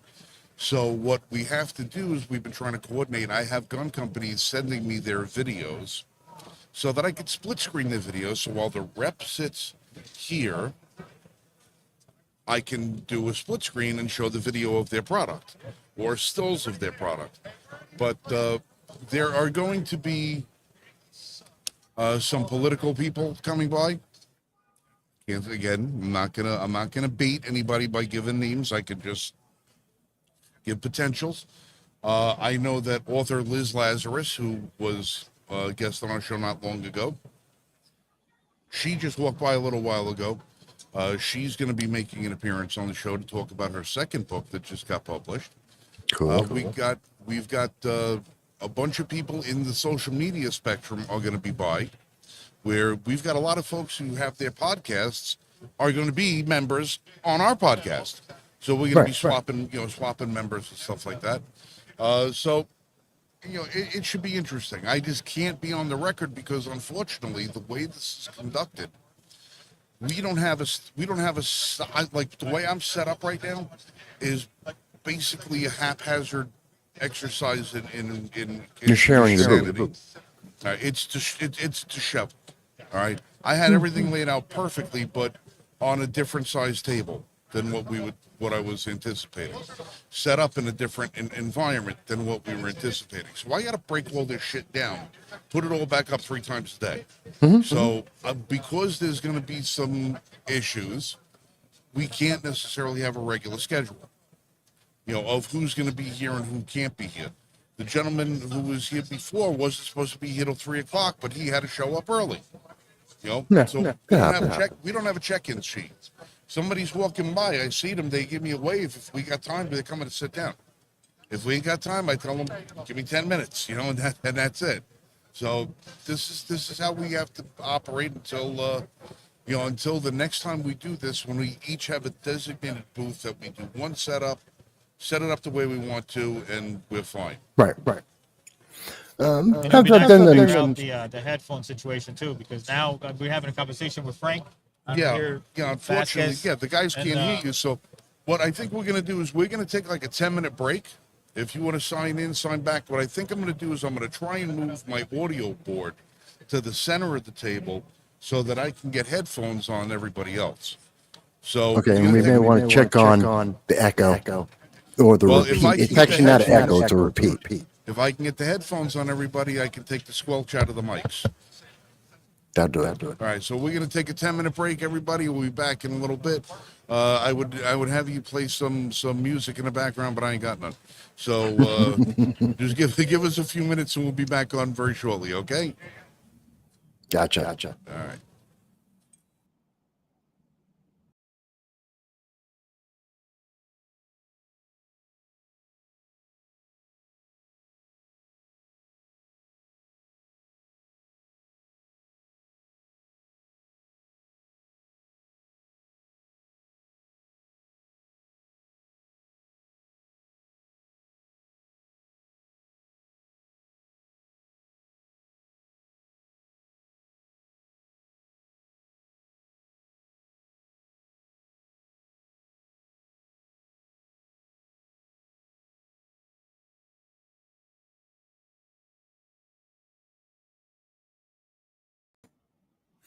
By the way, folks, if you're wondering if you just jumped in, just to let you know, this is the Liberty First Foundation over at the NRA Annual Meeting.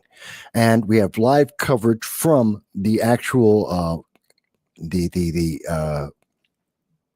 why am I missing the word? From the floor of the convention at this moment with Frank Johnson of the Liberty First Foundation. He's set up right now, and he's taking a moment to redo some of the equipment to try and improve the sound quality for everyone, to be able to better have a conversation between the guests in the booth and with you, the audience, so that you can see and ask questions and to have feedback, both with whomever's doing an interview and who's actually at the booth at the moment.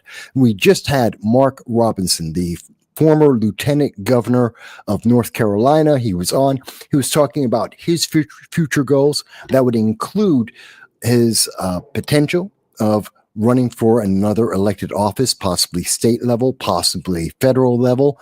That's yet to be decided, yet to be disclosed. He's also looking to very likely go into the realm of YouTube and social media, possibly having a podcast of his own.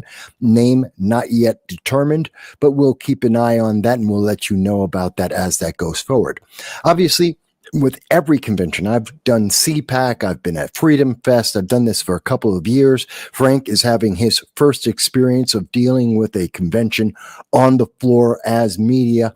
It's a wonderful experience, but it is chaotic. It's something that a lot of people don't realize. If you're going to a convention, it seems great for the guests. For those of us who are in the media, who are doing the interviews, a lot more chaotic, a lot more things that are changing and moving around. So we're trying to do our best to provide you the most coverage. Now, if you're wondering, I'm actually remotely, I'm still in the Bronx, New York at this moment, and I am joining in with my associates, Frank Johnson, the Liberty First Foundation, for the NRA.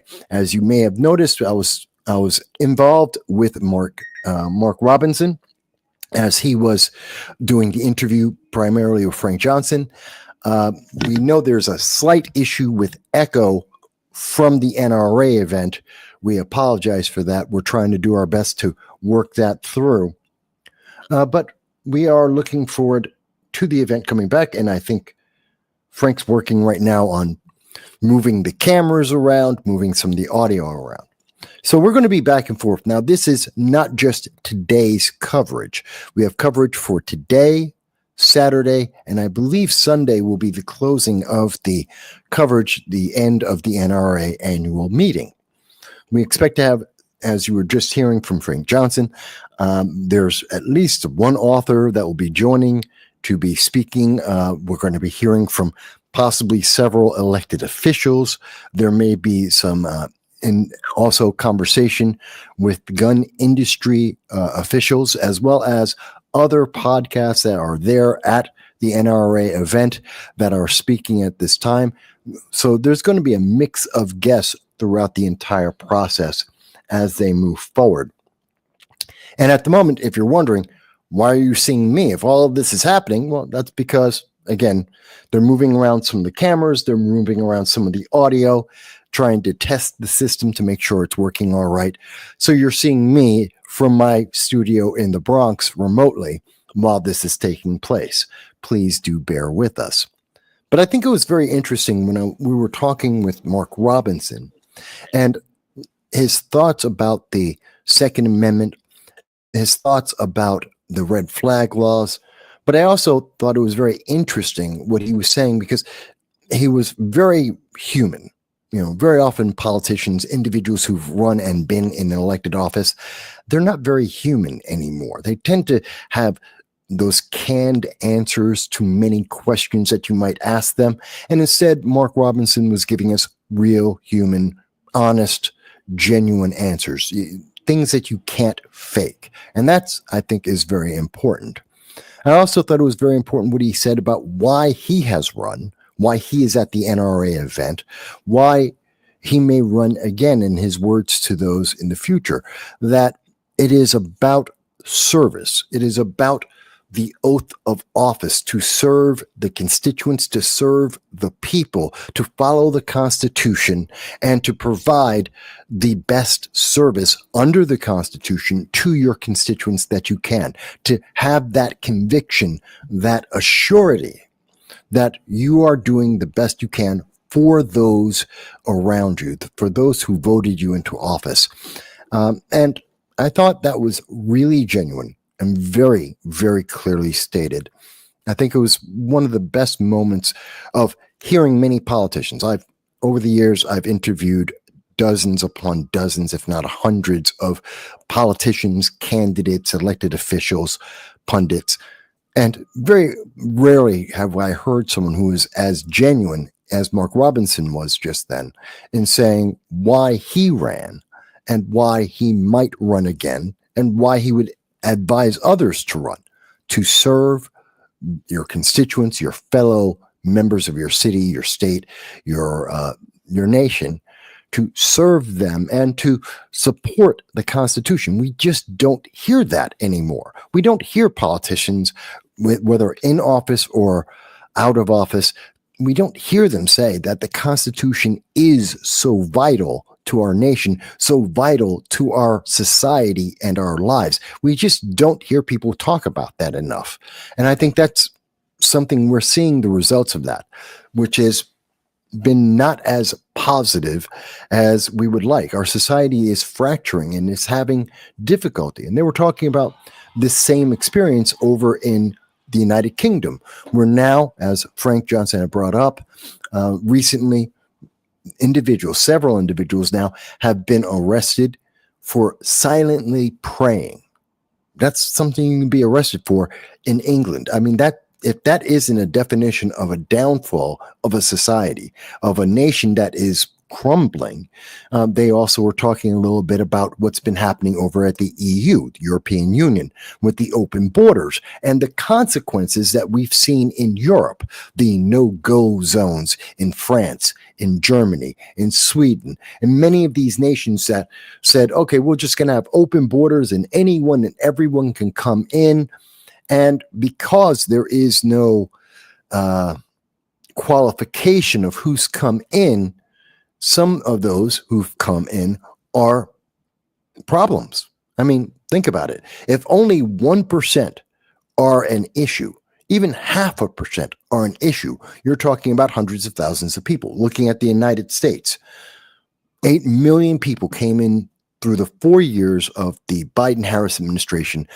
At least 8 million individuals illegally entered America. And if only 1% of those individuals came in, you're talking about, 800,000 potentially dangerous criminals entering into the United States. Even if that was half that, 400,000, even if it were only 80,000, which is ridiculously small numbers, but you're talking about enough people to fill a mid-size city in much of the United States. 80,000 potential criminals. And that's what Europe has experienced. And that's something that Mark Robinson, in speaking in the interview with Frank Johnson and myself, well, that's what he shared with us. That's something we have to think about. And that's why the Constitution is made in the way it was. That's why service is about serving the people first and foremost, to prevent those potential dangers, to take into consideration the consequences of the laws and the actions that some politicians want to take, and of course, when they do take them. I know Frank is still working on some of the equipment there, so I'm just, again, filling some time until we can get back onto the convention floor. And I know there are several events that are ongoing. I know Frank's going to be covering several events throughout the next several days. We're going to be back and forth. And for those who don't know, the reason why we don't have a firm schedule, schedules change a lot in conventions. That's because of technology, because of individuals. Someone you're going to interview, their schedule may change at the last minute, so they're changing the time that they need to do the interview with you. Someone is walking by and you just have an interview of opportunity that will come to you. So it's a little sporadic in that case. Frank is being very kind in not mentioning potential interviews. There are several that he plans to have. He doesn't want to give away the names. A little bit of suspense there. So we'll see how that works out. But I think this is really nice. I mean, this is the first time that we've seen the NRA really open up, like we've seen over at CPAC, like we've seen at Freedom Fest, where much of the independent media, the independent news, are able to partake, to be part of this process, to open up the NRA a little bit more to the general public, to give us a look inside the inner workings and what's going on there. Earlier, I was speaking with Frank, and it's expected that some 60,000 people will be involved and interacting during the NRA convention, the annual meeting. That's huge. Just to give some perspective, I've been at CPAC in 2019 and 2020 doing live coverage there with Donald Trump speaking both times. And I can tell you that even though it was packed, the room was packed to have the president there. Some people may have seen my video where I was covering when Mike Pence was vice president and he was speaking at CPAC. I have coverage of that as well. That's when that guy with the movie did his little stunt. I caught that live. I was there live as that was happening. I can tell you that CPAC has about 16,000 people that'll attend that event. I've been at Freedom Fest. We had about 6,000 to 8,000 people live there. So 60,000 people attending at the NRA. That is a huge number. That is a wide, huge audience. And I think that's pretty impressive. It tells you, and actually I'm not surprised by that, considering the fact that there are some 160 million gun owners in America. There are 160 million people. 1 out of 2 people in America own at least one firearm. So I'm not that surprised that some 60,000 people are involved with the NRA, an organization, as Mark Robinson had brought up, that is one of the most free organizations. And when I say that, I hate to talk about race, but one of the defenders of minorities in this nation. I mean, the NRA, one of its key purposes was to allow freed slaves, individuals of African descent, black people in America, to allow them to exercise their Second Amendment rights. And even as Southern Democrats were fighting against that when they were trying to take away the rights of Black Americans from having their Second Amendment rights, the NRA was standing up for those minorities to allow us to have those rights just like everyone else. And that's something that doesn't get spoken about often enough, especially as the mainstream media, many of the Democrats and the progressives want to attack the NRA. They want to attack the Second Amendment, and yet they don't address the history that goes along with the NRA and why it's been one of the premier defenders of Americans of all types, women, minorities, all Americans. They don't really talk about that. They want you to think it's just, oh, it's only a white thing. It's not. Never was. Just like the Second Amendment isn't just a white thing. It's not a black thing. It is an American thing. And that's important. And we should talk about that. I think they're getting ready to set up again shortly. But again, I'm just filling in some of the dead air right now as the equipment is being tested and rearranged so that Frank will be able to continue live from the floor of the NRA annual meeting. And I'm looking forward to, seems Frank is not having fun with the technology. I can see what's going on there. You can't see that right now, but I can see that he's working on trying to fix some of the equipment. So it's a little fun. Now, I would suggest, folks, throughout this entire process, while we are live, each time that Frank and the crew are speaking from the NRA floor, please do take a chance, an opportunity to make a comment, to like, share, and subscribe. This makes it possible for the Liberty First Foundation, for my own channel, the No Soundbites Allowed. It makes it possible for us to go to various events and to be involved with those events. So please remember to like and share and subscribe and show that respect to our guests who are doing interviews with Frank on the floor. And Frank is back now with us. I know there's an echo, folks. Can't do anything about it. Frank, are you there?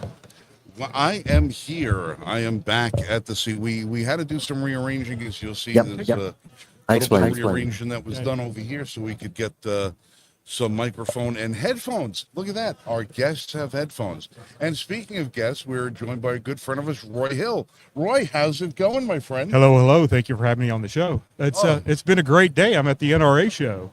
Yes, it is. All right. Now, you guys might remember, all right, where the hell did I go? There we go. What are you messing with my camera perspective for? That's not me. That's you. Good.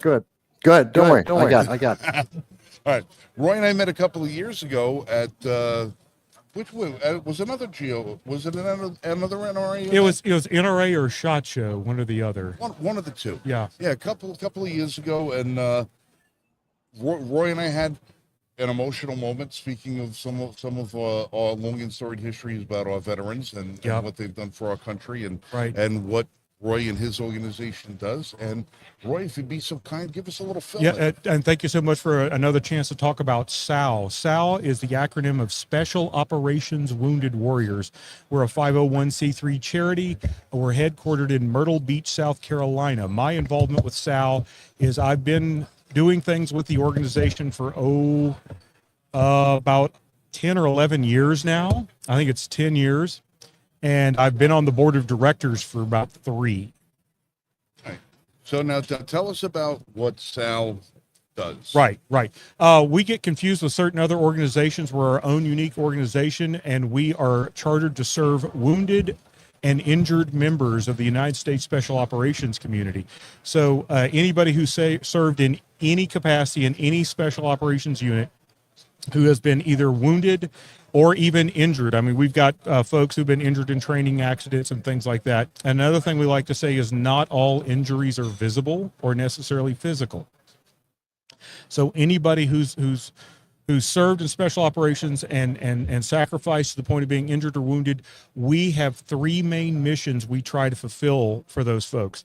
Our first mission that we started off as, we call them therapeutic outdoor experiences. And what that means is we take them hunting and fishing and hiking and canoeing. And we're a big believer in what we call campfire time. The most important thing that happens at a SOWW event, at a hunt or a fishing trip, the hunting's good, the fishing's good, but the most important thing that we really believe in is a chance to get those veterans together around a campfire with other people like them who have similar experiences, who have similar mindsets, who have similar backgrounds.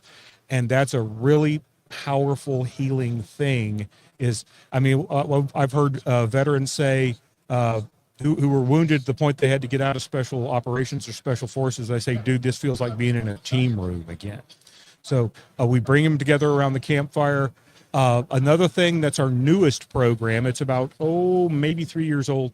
We call it Operator Reset Week. And we do a few a year. They're located at various places across the United States. We bring a group of operators together with clinicians and experts and therapists, and they spend a week with them in a residential setting, and they're able to do whatever it is those guys need done to help them in whatever way they need help. That one tends to be a lot of active duty folks because they're still on a team, they're still in a unit somewhere. The therapeutic outdoor experiences, the hunting and fishing trips, that's anybody who's ever served. Some of the favorite people I've gotten to know were, for example, Papa Company Rangers from the Vietnam War. And those guys are, those guys are in their 70s now. And we've got, like at Take and Bacon, which is our biggest hunt every year, we'll have dudes who are in their 70s. We'll have young, hard-charging Rangers in their 20s, just the whole spectrum of all the different services and all the different age ranges. Then the program we're probably the most famous for, because it's the most high profile, is every year we can give away a certain number of service dogs. And we work with a great company out of Canada called Baden Canine. In fact, one of the guys with Baden Canine is actually on our board of directors. So we get a special cut rate for the dogs, and they're highly trained, amazing, incredible service dogs. They're not pets. The best way I've heard them described is 2 different ways. Is number one, the special operator, he gets his own teammate back. He gets a teammate, or a past president of SOWW. He said in an interview, he says, some guy's out there, he's part of, he's a hard charging member of one of the most elite forces on earth. He gets wounded and all of a sudden he can't do what he spent his life training how to do. And getting that service dog is like getting his sword back. So those dogs, they're not pets.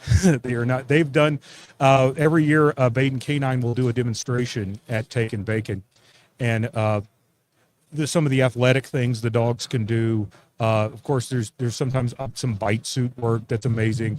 One of the most impressive things I've ever seen is the dog's given the command to go after the guy in the bite suit, and it bites on the heavily padded arm, and then the handler gives the stop command, and the dog lays down, and the guy in the bite suit can reach down and pet him on top of the head because the dog is that disciplined and that trained that with the things they will do on command, it's just amazing. And I've been fortunate enough to be present at some dog presentations. I've seen fully grown adult men, weep openly because of the dog, and it's just one of the most powerful things I've ever gotten to be a part of. And I'm very proud to be on the SOWW board of directors and help make those things happen. But that's our three missions. We take folks hunting and fishing. We hook them up with therapists and experts, and then we get a certain number of service dogs per year that we can donate. Well, I remember when you and I first met, you had one of your clientele who was in the booth with you. Mm-hmm. I damned if I can't remember his name. Big giant behemoth of a guy. This is not a guy that you would, look at, think to yourself, would have a trouble handling King Kong if Right. he needed it. Right. And he had one of the service dogs. Yes. Yes. And what a magnificent Beautiful. animal he had. And he said bluntly to me, he goes, "This dog saves my life." Yes. He goes, "Every day this dog saves my Yes. life." And he said, because I asked him, he had been through it. Yeah. But he said there's worse injuries are ones you can't see. And Yes. he says, "I suffer from post-traumatic stress Yes. disorder." Yep. He goes, "And there's a lot of days that I don't think I could make it, but without this dog," Right. he goes, "I know I wouldn't be Right. here." And it's a two-way exchange with the dog, because number one, the dog can recognize and respond to certain things. And then, because, if you're walking around with a sharp sword, you have to be conscious and careful and responsible. So the handler constantly has to key in on the dog and make sure the dog's behaving, the dog's being safe and acting correctly. But it's a two-way exchange. A great story, we were filming some content to put on a website to help folks know about SOWW. And we had some wounded operators in there, and this one guy was talking about, I think whatever happened to him happened in Afghanistan, and he was recounting some of the things he had seen. And the film crew's there and said, "Okay, this is great. Can we get some footage of one of the dogs doing its thing?" And I think it's the same guy you're talking about. He said, "Well, you just got it on camera." He said, "I didn't see the dog do anything." He says, "Oh, dude, you just saw it on camera." And what happened was, as the man was talking and he was recounting things he had seen and experienced, and he started to get into kind of a bad emotional state, the dog shifted and sat down on his foot and leaned up against him, because the dog could sense he was not feeling emotionally well. So the dog moved to both comfort and protect and shield him, and all it was just a subtle move to kind of sit down on his foot and lean against it. Yeah, it's that Yeah. physical contact that Yeah. provides reassurance that Yeah. sometimes is what's missing. Yeah. A lot of people don't understand how deep and dangerous PTSD Yeah. can be with people. Yeah. I heard a former Ranger talk about how the service dog he received was going to make it possible for him to go to Disney World with his family for the first time ever, because they'd been several times and he couldn't go because he couldn't handle the being around the crowds. But I'll get a little choked up about, but he could go to Disney World with his kids because he now had a service dog. Let me jump in there. Because my father suffered from PTSD from Vietnam, and we didn't have these kind of services back in those days. Right. And I can tell you what you just said is absolutely true. That very often members, veterans will they hold it in. They don't want to share. Right. And because they don't want to feel like they're a burden. Right. And so it boils up.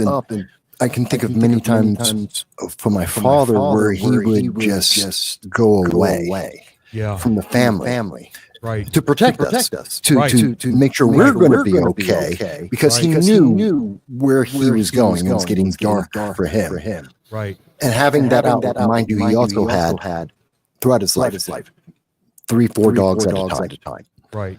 And that was his emotional release. It was very helpful and comforting to him, because he could have them, and he knew everyone was going to be safe, because the dogs would make sure, and they would also comfort him without having to disturb anyone else. So I think what you're doing is really a great thing. I think that's a really wonderful thing. It's my honor and privilege. But yeah, there's just something special about the connection between people and dogs. I mean, it's thousands of years old. I don't have any service dogs, but I've got dogs myself. I've had dogs my whole life. There's just something unique and special about the connection that people have with dogs and dogs have with human beings. And on PTSD, this is one of the things I've learned, or PTSD, that's got all sorts of different names. It's literally physical, because of the memories or the whatever things that are going on. Somebody will hear something or see something, and their body thinks they're back in that moment, whenever that thing, whatever it was, happened. And that's literally what it is. Well, reality is nothing more than your brain's perception of your environment. Yeah. And if your brain projects to you what you believe to be current, everything that you are assessing is going to manifest itself somewhere in your physical being. Right. I mean, it's been said, never say bad things about yourself, because your body can't tell the difference. Right. Your body doesn't know. So when you think about those bad things, I like, my thing I always say is, like, don't ever waste another day thinking about hard things from your past, because that's another day of today that the hard thing takes from you. Right. You waste that. Yeah. And with the folks we work with, I mean, sometimes there's some of that, certainly, but the other thing that I've seen over and over and over, especially the guys who get seriously injured, I mean, they've spent their entire lives going through incredibly difficult selection processes. They've trained. They're literally members of some of the most elite human organizations that exist. And if they get hurt bad enough, they can't do that anymore. So on top of that, there's also sometimes like a loss of identity, which is, I think of the things that I think I'm pretty good at, that I like to do. And then I imagine something happening to me to the point that I couldn't do those things anymore. Oh man. Ooh, that would be, that would be rough. I have 3 dogs. I can't get any of them to even carry the newspaper in the house. So, but from an emotional standpoint, if you're a dog owner, you know. Right. You're part of the family. I mean, I was talking with my nephew last week about, he had just recently lost his dog. Yeah. And I was recollecting with him some of the dogs that I've lost in the past. And I'm sitting there, 2 grown men blubbering in the parking lot of a restaurant, because of the dog of mine that passed away nearly 20 years ago. Right. It's like the old joke that one of the few times it's okay for a man to cry is when Old Yeller gets shot. Right. Yeah. That's one of the few times it's okay. Now, quick question about some of the dogs. Are any of the dogs that you guys ever get for the services, are any of them former military dogs? No. Okay. They are Baden Canine raises dogs for that purpose, but the dogs that they select for us, they're born and bred at a place called The Farm, and they are raised specifically to be service dogs. Oh, okay. They do all sorts of different dog style trainings. They've got all sorts of different dogs. The ones that the guys that Special Operations Wounded Warriors helps are almost always Belgian Malinois or Dutch Shepherd, almost always. And for anybody who's ever spent time around Belgian Malinois, they're beautiful, wonderful, athletic, absolutely psychotic creatures. Yeah, they take hyper to it. Oh my goodness, those dogs got to have jobs, and they're I mean, you can see videos on the internet of one like vaulting up the side of a 20-foot tall brick wall to jump and bite the toy hanging off the beam at the top. And there's some of the physical stuff those dogs can do. I mean, I've seen them like walk across a ladder with the ladders put horizontally on sawhorses, and it's like almost 2 feet between each rung, and the dog's just single foot, single rung, and almost at a run. They do have the agility and the footwork of it. They're a very rare, but most Yeah. dogs don't really control their back feet that well. Right. They're just used to propel forward. They're Right. not used for, athleticism, where a cat, all 4 feet, are Right. integral to their movement. Right. The Malinois is one of the few dogs that all 4 feet are part of they're all part of the package. It's all part of the package, and that package can just go all day at like 40 miles an hour. It's unbelievable. Yeah, we had it for a very short spell. We had a German Shepherd that was a former military dog. He worked for the bomb squad in the military, except he failed because instead of just finding the explosive, he'd bring it back to the handler. Oh, no. And that wasn't exactly what you wanted Right. in a bomb dog. Right. We would have kept him. Unfortunately, he thought our cats were explosive. Cat retrieval. Yeah, so Yeah. he had to find a new home, and that destroyed us. Yeah. Having Yeah. to give him up because he was such a wonderful pup. But he went on to live with a service member, former Awesome. service member. So Awesome. he got his job back, and so did a service member. Awesome. So that Yeah. was a good thing. Now, Roy, tell us if anybody needs to get in touch with you guys so Sure. they can provide the services. Sure. How do we do it? The only way SOW does what we do is, as a 501c3 charity, we have to depend on, hey, there's the website. We have to depend on the generosity of donors. You can find our 990 out there. I always, and it's not a joke, but I always make the crack. Hey, Sal, that's the job I don't get paid to do. Nobody on our board accepts any pay. It's something like 90 cents out of every dollar donated goes directly to the mission, goes directly to the people we're chartered to help. You can find our charity tax statement or 990 out there and verify that for you. If you want to help us, please go to www.sowwcharity.com. That's www.sowcharity.com. You can donate directly to us. You can specify if you want to donate to the dog program. You can do that. Another thing, and I am absolutely not kidding, and if you hear my voice and you are a veteran of the U.S. Special Operations community, or you know somebody and have a family member who was or a buddy who was, get on sowcharity.com and pick something you think you would like or your friend would like and nominate them for that. We have hunts all over the place. We have duck hunts. Our flagship event is a week-long feral hog hunt in North and South Carolina called Taking Bacon. That's unbelievable. It's unbelievable. I got to go to my 10th one recently. It gets bigger every year because once you're a hunter, you're always welcome back. Frank. And then people come back year after year as support staff and help out. And then if you want to nominate somebody for a reset week or any of the other programs or even a dog donation, please go to sowcharity.com, and there is a nomination form where you can fill out the information and let us help those folks. Hey, excellent. Dalen, do you have any questions you'd like to ask? Or First time learning about the program. Awesome to hear what you guys are doing. It's really important to give these veterans the support they need in the times they need it most. I'm just happy to hear about it, and I would love to donate when I can, how I can. Sure. I mean, if you want to donate $1, we don't care. That's awesome. Yeah. And as a 501c3, we'll give you a thank you letter and so you can get tax credit. Not the purpose, but it's right. appreciated. But it's the least we can do. The least we can do. Right. And again, just to be real clear, I don't have any military service back in my background. I never served. I was just fortunate enough to get involved with these guys because of the company I worked with about 10 years ago.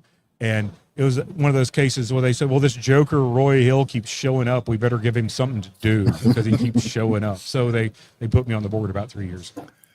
I have a question. Yes. Good. If anyone goes, they can check out the website which we were just showing. You guys have helped over 1,000 veterans so far, and Right. still counting. Right. Which I think is an impressive number. Actually, kind of sad that there's so many Right. that need help, but Right. thank God they're getting that, and you're providing that service. Yes. For those veterans that are seeking help, Right. is there a process that you guys go through? Is there like an application or a referral from a VA or maybe the Right. Everyone Go we ahead. help is vetted. And all that information is available on the nomination form. There will be certain questions that you fill out, with the drop-down menu or whatever, just the words that will help us identify and then do some vetting and figure out how best to help you. Now, even though I don't formally work with them, I've done things with them in the past. I want to call out another organization called Hero Hunt right now. With fine gentleman named Joe Towers, Hero Hunt, which does a very, very similar thing that SOWW does, except you don't have to be a special operations veteran. So if you're hearing this and you're a veteran, or you know a veteran who's not special operations, and you want to refer them to something like SOWW, Hero Hunt with Joe Towers I've been on a few of their events, and they're a wonderful, incredible organization, and they also do great work in a similar vein that SOWW does, except they do it for folks who weren't special operations. Is that herohunt.org? Let me verify that website. Hero Hunt. I think they're called Hero Hunt Inc. Yes, herohuntinc.org. Yeah. Yep, that's good because I've got it on the screen right now for everyone. Awesome. Right. And I hope Joe hears this, and Joe, I'm giving you some love, brother. You're doing great work. We're always happy to help veterans. No matter what they did in service, that they need help. That there's someone to help them. And they absolutely deserve it, because they literally wrote a check with their name on their life to serve this country. Yes. And as always, we always let people know that, when we find organizations and groups that try to do good things for our veterans, that we've got a very deep appreciation for what our veterans have done for us throughout our long and storied history as a country. Mm-hmm. So whenever we find organizations that we can help try to, promote and everything like that, we always provide space on our website for the links to those. So you guys are already on our website. Thank you so much. And, Thank you. Right. But if you would send us the links for that, Okay. we'd be happy to put them on our Okay. directory of associates. Would love to do that. I'll take care of that immediately. We'll get that done for it. Because this way, anybody who visits our website, they see the groups that we endorse or that we associate with, that we are proud of, that they do a good job. And we have a very specific criteria for who we give that space to. Right. And one of the criteria is if Roy Hill recommends. So, Oh Lord, I don't know if you want to take that much advice. no, from me. that's Man. to us. Right. We know you. We know Thank you you. for a Thank long you. time. We know the group. We know what you guys do. So we know the word is gold, the word is bond, and the word is good with us. That means a lot to hear. Thank you so much. And That's I don't know what if I'm worthy of that level, but thank you, brother. Thank you. Well, it's you, it's the team, it's everything that you guys do, and it's the track record of accomplishment that you have. It's because we get a lot of companies that come in, oh, we do work for charity, we do work for this, and we do work for that, and we find out 5% of what their budget goes Right. is to help people. Right. Right. We have companies that we know what their criteria is for reaching out, and we say, why do you help so few companies? And because there's a lot of criminals out there posing as charitable organizations. I have stood hand in hand with the guys who have been in your program, and I know what you guys do for them. Thank you. And my trust is something that does not come lightly, And I'm going to be the best steward I can of that. and you already have been. Thank you. All right, so ladies and gentlemen, it's this Roy Hill from SOWW, and listen, you're going to find the links. Vash at them, but we're also going to make sure that when this goes into preview and we post this link, the link will be available in the description below, and you can find it at l1f.us. Give me that website one more time, Roy. It's www.sowwcharity.com, SOWWcharity.com. And we have herohuntinc.org Yeah. is the other organization. Vash just threw that up in the chat. So we're good to go. And like I said, Roy, once again, thank you for coming in. And if you want to make another stop by at some point during the weekend, we get another 6 hours. Oh, yeah. You got hours some to go. time to fill up. Yeah. We got some time to go. Well, thank you so much. Unfortunately, I have to fly out of here tomorrow afternoon, so I don't know if I'll be on the show floor tomorrow morning or not. But thank you so much for having me on, and thank you for another chance to talk about SOWW. Who's running the booth in your absence? We don't have a booth. Oh, you just walk in the No, floor? no. Can I say who I'm here on behalf of? Absolutely. Right. I was at Brownells for 12 years. The last 2 years almost, I'm with Swanson Russell. Swanson Russell is a marketing agency out of Lincoln, Nebraska, and we like to say we're the best agency in America for brands that work and play outdoors. Well, there you go. Well, if they want to give me a shout out one day and see about helping us promote some Oh, heck stuff, yeah. we have no money. We have no money at all. With raffling a rifle while we're here, this is all the money we have. So we're in deficit. So help us out. We're good people. We need the help. Right. Amen. We have no money. I have to reiterate that a couple of times. And if I want to make the point, in fact, I could bring the camera over to me and say, we have. So, you know. Oh, while we're here, we might as well pan around the room a little bit and show everybody. All right, this is what's going on. Nice toy, Frank. Guys standing here in front of the camera. We got some people walking by. Everybody say hello to the camera as you walk by. Yeah, everybody wave hello. Yeah, this is the visitor participation segment of the show, and you can see we don't get any. So there we go. Well, I overshot. There we go. There, that's good. That's good. There we go. We're back. You can see my face again. All right, so ladies and gentlemen, we're going to take a break for a few minutes and let Roy get back to doing what he was doing, and we'll be back in a few minutes with another guest. And Vass, if you want to, I got to say, Vass is on his game today.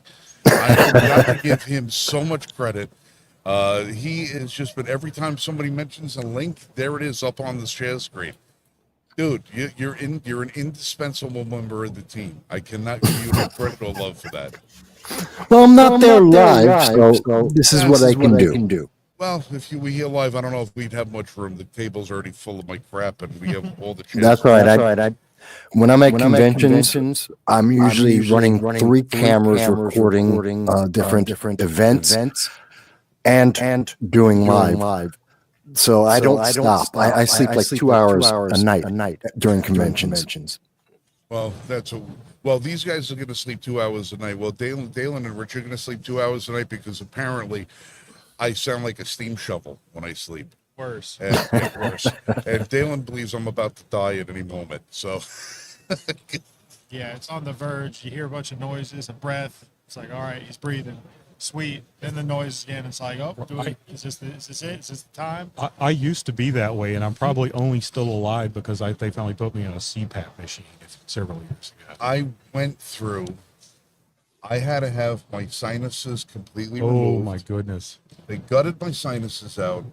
They took out 35% of the inside of my throat, took out the back of my tongue. Good Lord. They took out all of this material so that I could wear the CPAP machine. Right. As soon as I put it on, I drown. Yeah. I drown it. So I can't wear this. Yeah. The only way I can sleep normally, I feel like the Elephant Man. I have to sit upright, or like in a cocked position. Right. It's the only way that I can sleep. Yeah. And I only get 2 hours here, 2 hours there, and yeah. I'm forcing myself awake. Oh. And the doctors butchered me. They destroyed the hell out of me. I wish I'd never had that surgery, because I was supposed to get one of those pacemakers, right, to regulate my sleeping. I went in, I got approval for it. Then a week later, FDA pulled the approval for the device. So I'm back to having to, pray to God I don't die in my sleep. Yeah, well, I hope that doesn't happen. I hope so too. I got too much shit to do. Yeah. All right, folks.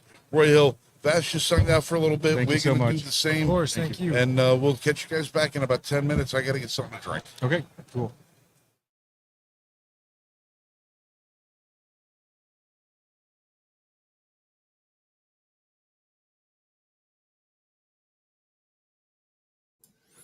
Don't worry, folks. It's not over yet. That's right. There are many hours to come.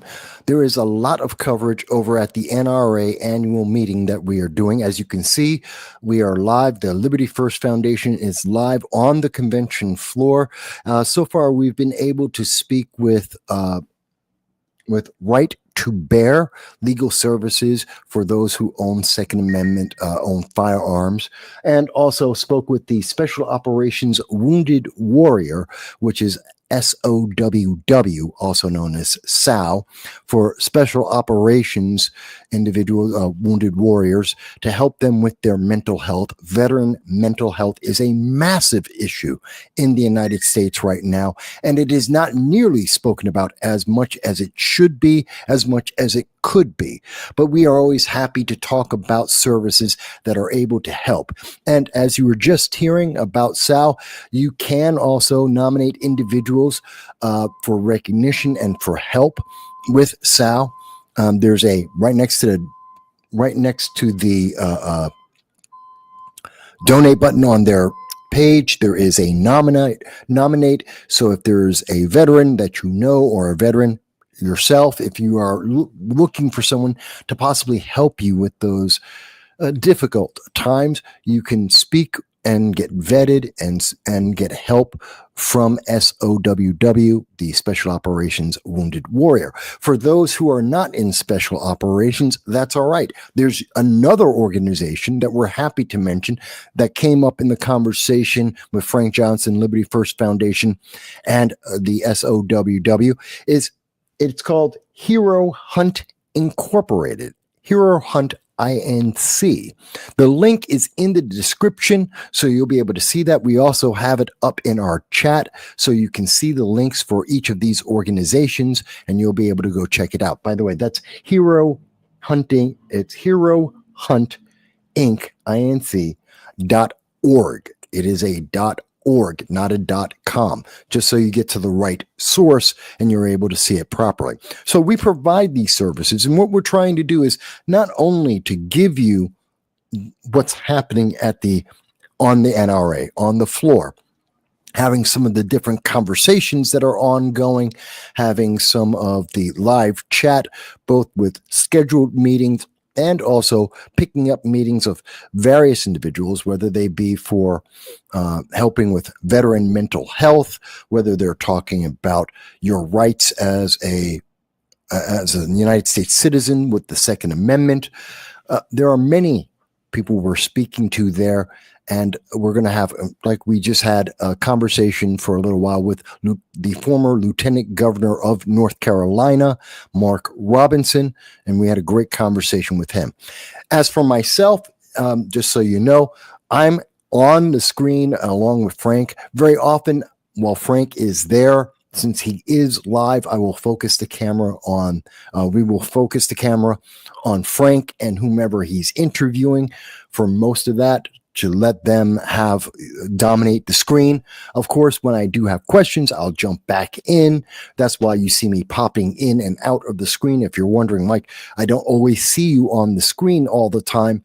That's because I'm giving the attention to the live coverage, to the interview that is going on, so that you're not distracted, so that they have the main part of your attention. I'm also doing work in the background, which you may not notice, like bringing up the different sites of what we're talking about, the various organizations and that are able to help individuals. We're going to provide that to you. So I'm trying to do a few things as we go through. So you may not see me on screen all the time. Just to mention, yes, I do know that there is an echo when we're live and I'm speaking to people at the NRA Annual Meeting. There is an echo. We are aware of that. It's because I'm remote. I'm in a remote location and I'm joining in, and we're trying to work through the software to take out that repetition so it sounds like an echo to you. We are aware of it. We are trying to work on it. I apologize. It is reducing how much I can. And so that's a little annoying on my end, but we're going to try and do the very best we can to provide you the best coverage and to ask some of the important questions. But of course, we can't ask everything. We can't provide every question. We need your help. That's right. You're watching, and if you see that we're talking about something that's important to you, maybe it's helping veterans with their mental health. Maybe it's making sure that you have your rights protected with the Second Amendment. Maybe it's because we have a politician or a candidate that's on and you want to find out more about them, ask about a specific issue that affects you, your community, your state, or the nation as a whole, then please do leave that question in the comments. We're on Facebook, we're on YouTube right now, and we're looking forward to seeing what you have to say. We want to hear your comments about what we're doing. If you have a question that we haven't asked that you think is important, let us know. And we will try our very best to make sure that question will be brought up and it will be presented so you can get the answers that you need. But Frank's been doing a pretty good job. He's not used to being in a convention floor. It's the first time that he's been at a convention, so it's a little different for him. I have a little more experience in dealing with that at CPAC, at Freedom Fest, so I'm more used to the flow of how these things work.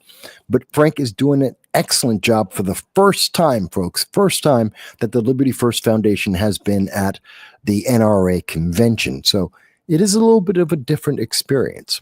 Absolutely. And it's a little bit tricky to talk with people and to pay attention to what's going on, making sure the live stream is going, making sure you're paying attention to the questions that are coming through and paying attention to the person you're speaking with and remembering what questions you had. And of course, remembering that you have co-hosts as well. It's a lot of things to keep an eye on, and you have a moving audience right in front of you while you're at the event. You have the audience passing back and forth in front of you. So it's a little difficult. It's very chaotic to be media at a convention. People just don't understand how different it is until you've actually done it, because it's easy to be a guest or be part of the event and just walk on through. It's very different to be in one of those booths trying to make sure you have the content, the information available for everyone. Now, just to let you know, Frank right now has stepped off for a moment to get something to eat, to get something to drink, so that he'll be able to maintain his energy and be able to provide you as much content as is possible from the floor there at the NRA. To remind people, there's going to be there's today and tomorrow, and I believe Sunday as well, that we're going to be going live. I will be a lot of that coverage I will be part of, whether it's in the background or asking questions. We're going to try and make sure that we're providing you live feed coverage every time that Frank is live there at the NRA, so you're able to see all of the interviews that are going on.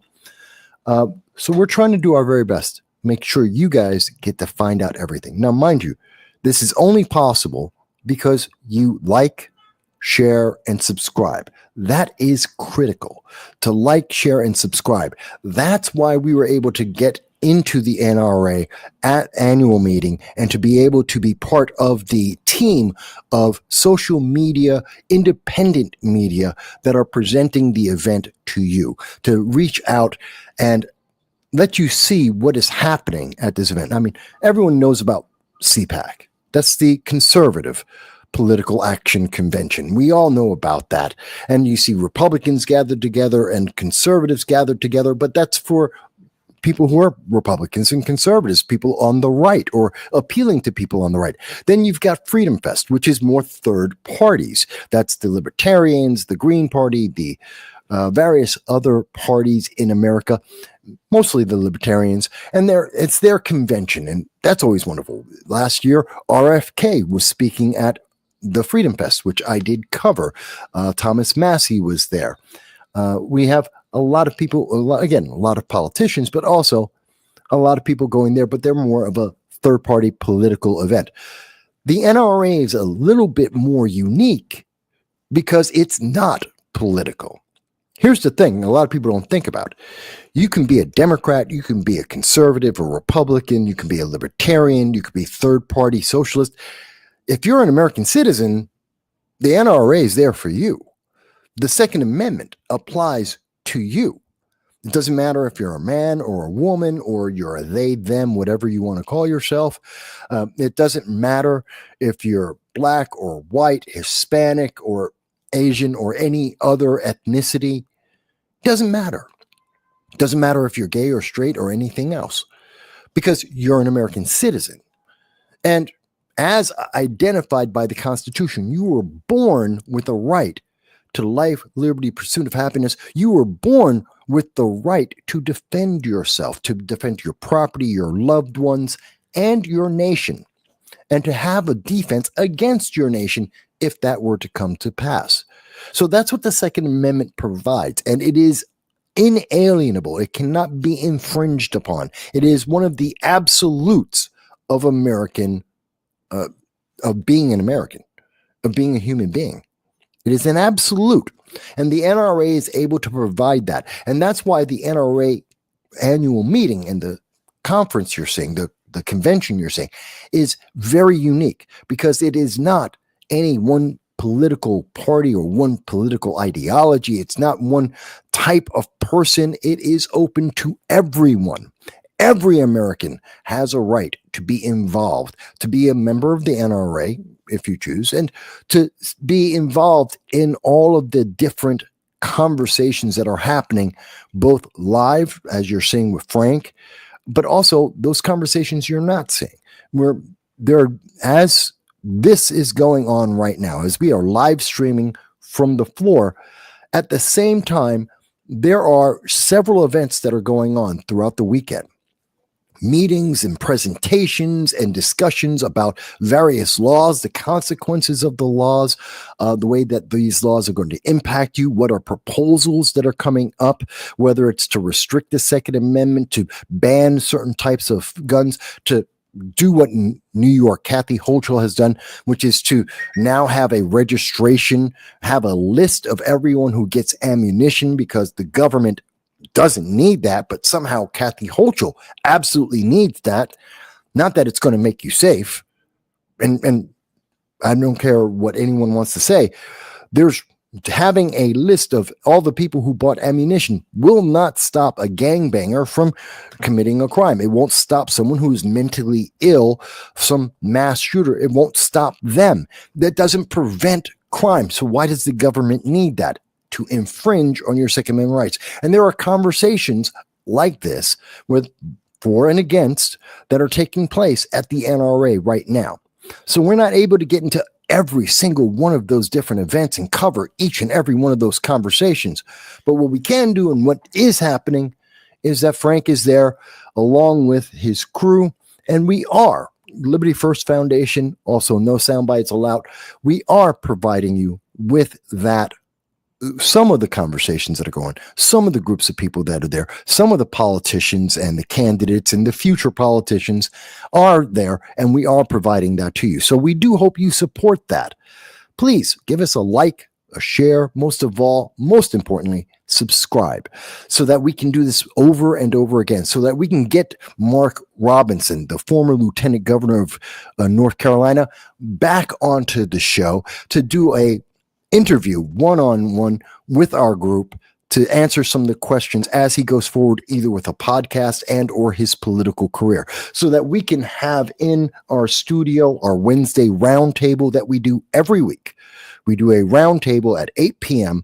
where we get to have a panel which comprises myself, Dal Grimm, Jan Rains, Mike Marshall, Frank Johnson, the Liberty First Foundation. We all get together and we talk about the constitutionality of some of the things that are happening in America and the ways that we are seeing media either ignore or obfuscate some of the things that are happening, talking about the impact that many of these laws and these actions are having on each and every one of us and what we can do about them, especially when it comes to the Second Amendment, especially when it comes to our right to bear arms.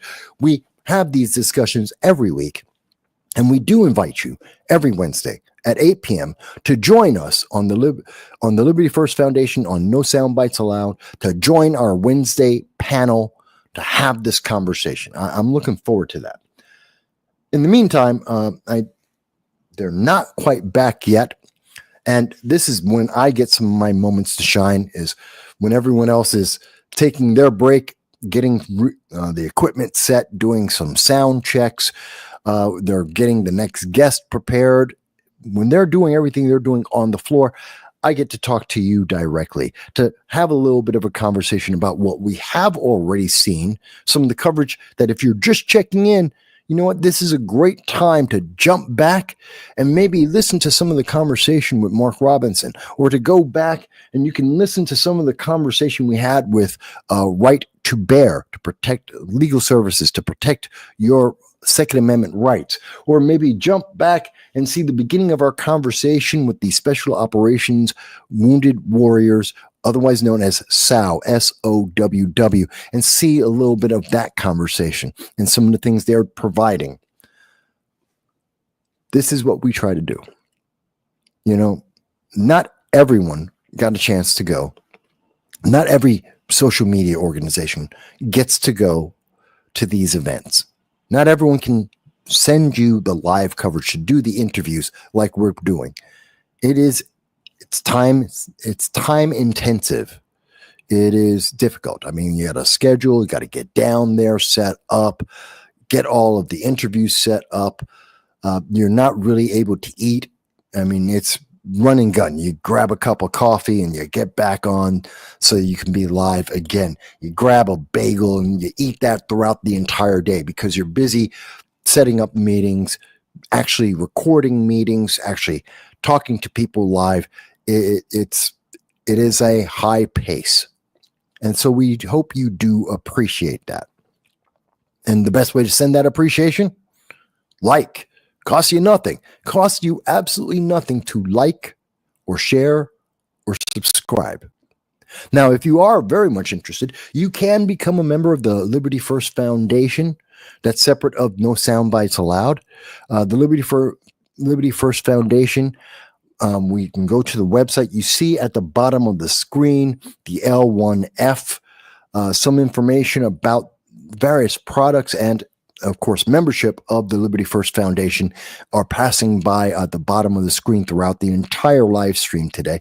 So you'll be able to check that out. Please do consider that. It's $15 a year. An annual membership is only $15 a year. You're talking about roughly $1.50 a month. Not even a cup of coffee. And it's less than a shot of espresso in your coffee every month. And that actually adds up and does a lot. It helps us to be able to get more of our members, not only Frank Johnson, but maybe get Mike Marshall, maybe myself, Jan Rains, and Dow Grimm, to get us to travel and get to the NRA Annual Meeting and other conventions across the country, maybe get to CPAC, maybe to Freedom Fest, and to provide coverage for you about the things that are happening there. We can't do that without money. And we're not independently rich. I wish I knew Elon Musk. I don't. I wish I knew Donald Trump. I don't. I don't know multi-billionaires, and I wish I did, because then we would have no problem with funding. Sadly, neither does Frank or anyone else. We don't have billionaires on our Rolodex calling them up and saying, come on, give me an extra, $5, $10, $15,000 to go to this convention to be able to provide coverage. I wish we could.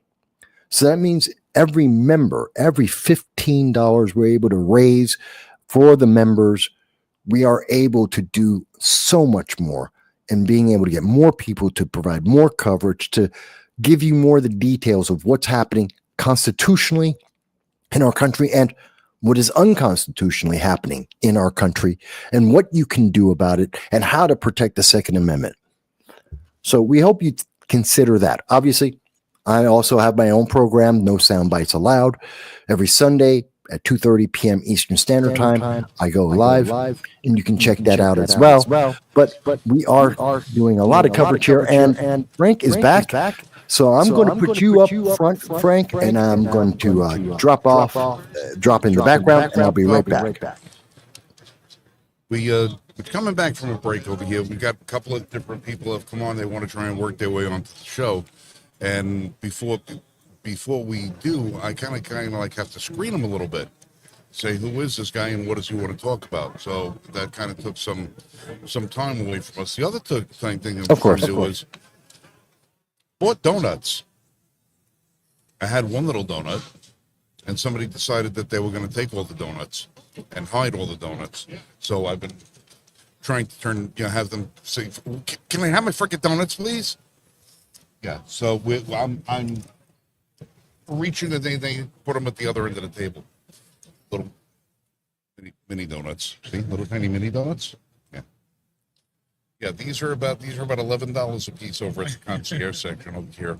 So we decided to get some before we arrived. All right. So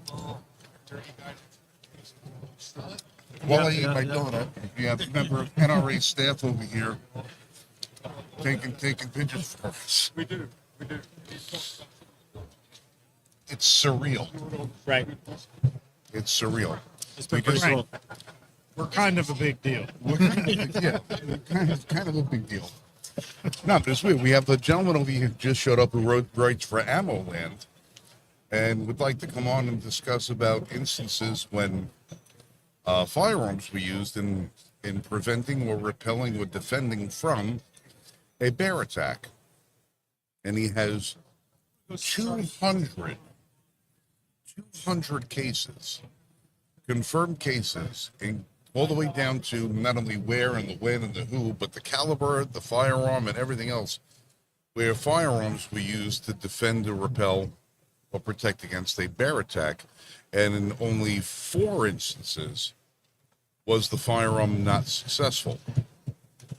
So going back to that question that was being asked all over on social media at the beginning of the year, if for the ladies who are concerned of whether or not you should be in the woods with a bear or a man that you don't know, either way, carry a gun. That's correct. That would be the best. Yep.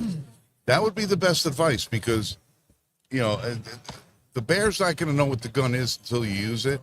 The man probably will. If you don't know the intentions of whom you're involved, arm yourself. It's prudent advice. Pretty important. Yeah. So, by the way, as it turns out, we had a little scheduling snafu because I was informed earlier this week that we were going to be on today from 6. 12 to 3. So as it turned, so I got my little schedule, and I'll bring this up here and I'll show you it over here.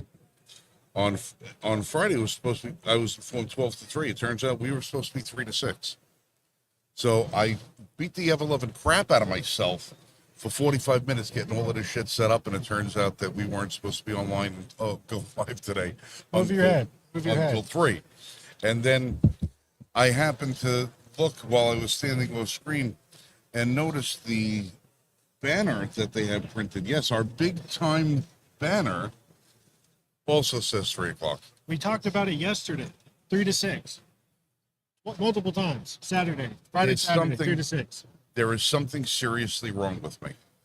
I don't know what it is. Clearly. Maybe it's the age. Maybe it's the gray hair. Maybe it's the going deaf. I don't know. But we were supposed to be 3 to 6 today, not 12 to 3. So my apologies for those of you who were tuning in earlier, going on my word that it was 12 to 3. Turns out it wasn't.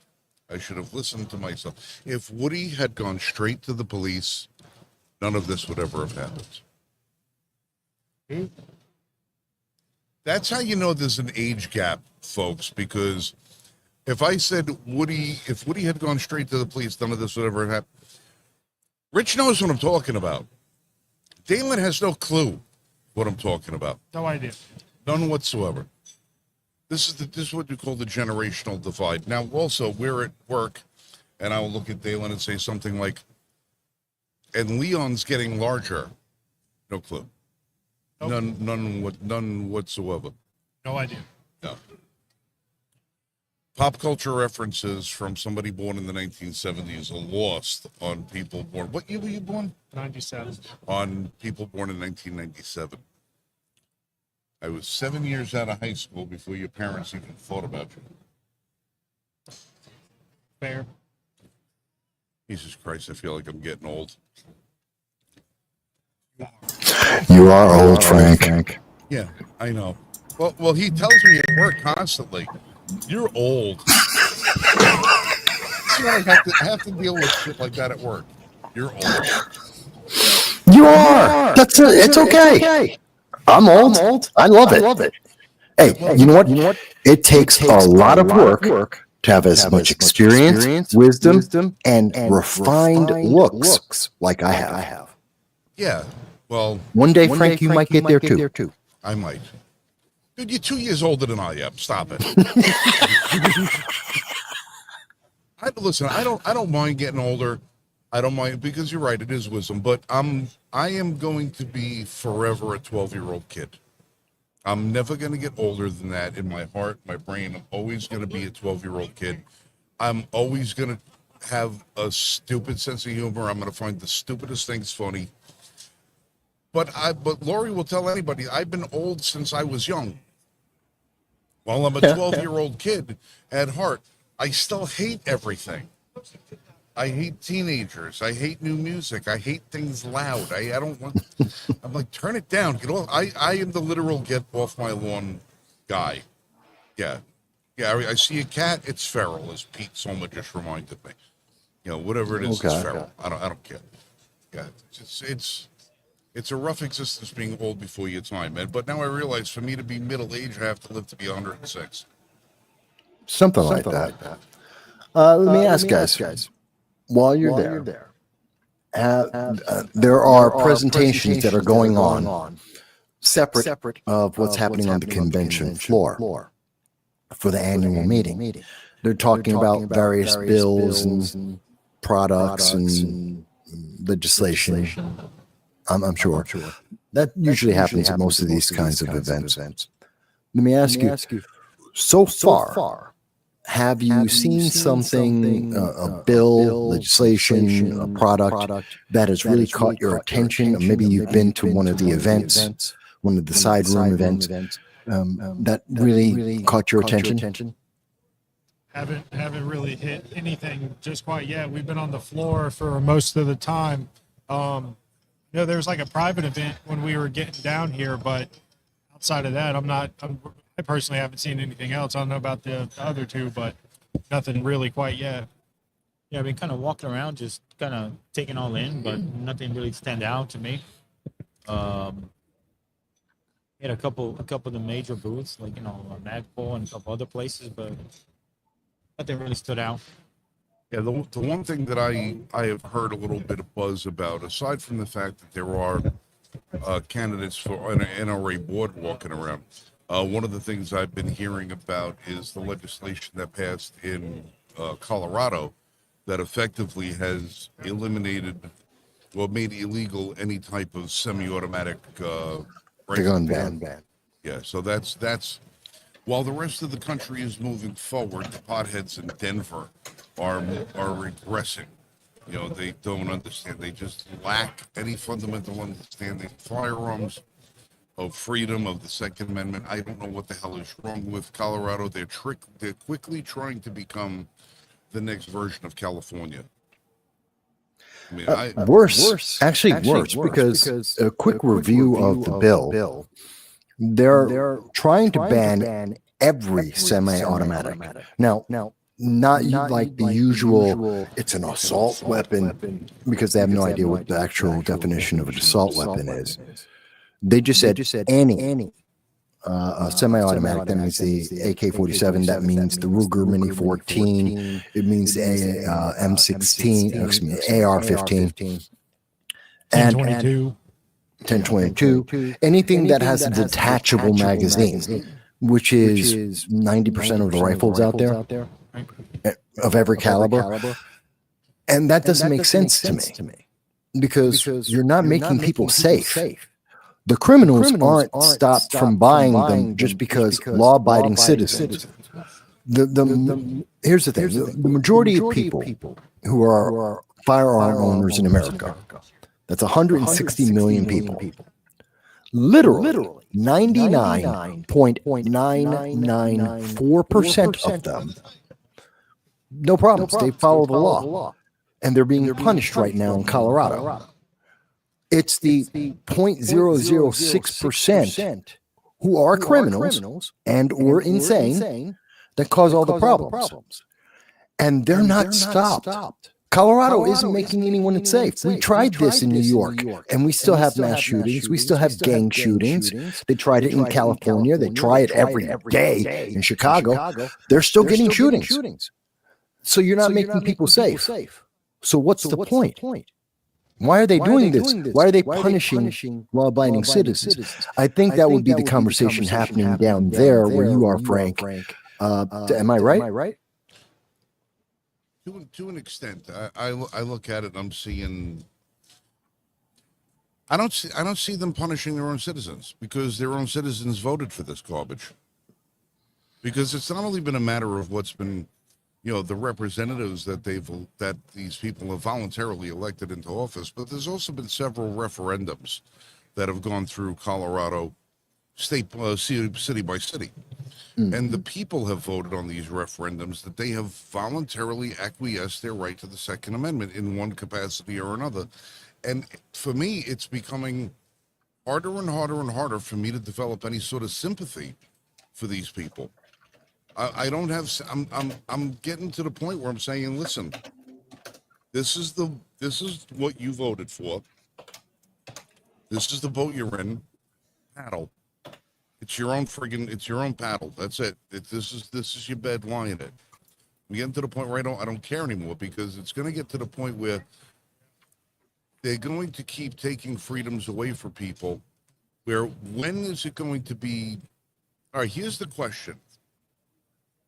For a state to join the union, there's certain things that state has to agree to, and one of them is the defense of the federal Constitution, the enforcement of it.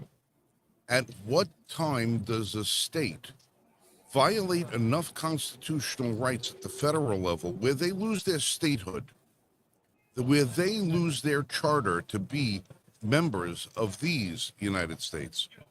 Because if the people are so willing to give up these rights, then they got to be willing to give up their citizenship as well. Because the rights come with your birth as a U.S. citizen. It's not something that you should just freely give away like that. If you're willing to give it away, then then it has no value to you. If it has no value to you, neither does your freaking citizenship. Put your state flag up, take down the American flag, declare your independence, go to Canada. I don't give a shit. This is the boat you're in. It's okay. You eliminate the federal funding from them. You deprive. Okay, 60% of your state don't like it, but 40% want their Second Amendment rights. If you're depriving 40% of the people in your state their Second Amendment rights, you should lose your federal funding. I could see that. No, you're taking away something fundamental from the public, and you should be accounted for. That should be accountable. Well, where are the activist judges? That's what I want to know. Why is it always an activist judge that'll turn around and say, "Oh, you can't take away this privilege that was bestowed on 350,000 illegal aliens by a president and something that was illegal." That they'll jump on a conservative or a Republican president to try and reverse a decision that was made. But when you have a state government turn around and start taking away the rights of the people, where is the judges that'll come in and say, "Hey, Colorado, you can't do that. This has already been adjudicated. You can't do that." Where are those activist judges? Well, they're not called activist judges when they're on the right. When they're following the Constitution. Yeah, they're called constitutionalists. They're according to the news media, they're called radical, crazy people.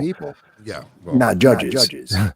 Judges are only judges, and it's normal for activism if they're left-leaning. If it's right-leaning, then, oh my God, you're trying to take over the country. It's now going to be some kind of authoritarian government now, because someone actually quoted, the Constitution.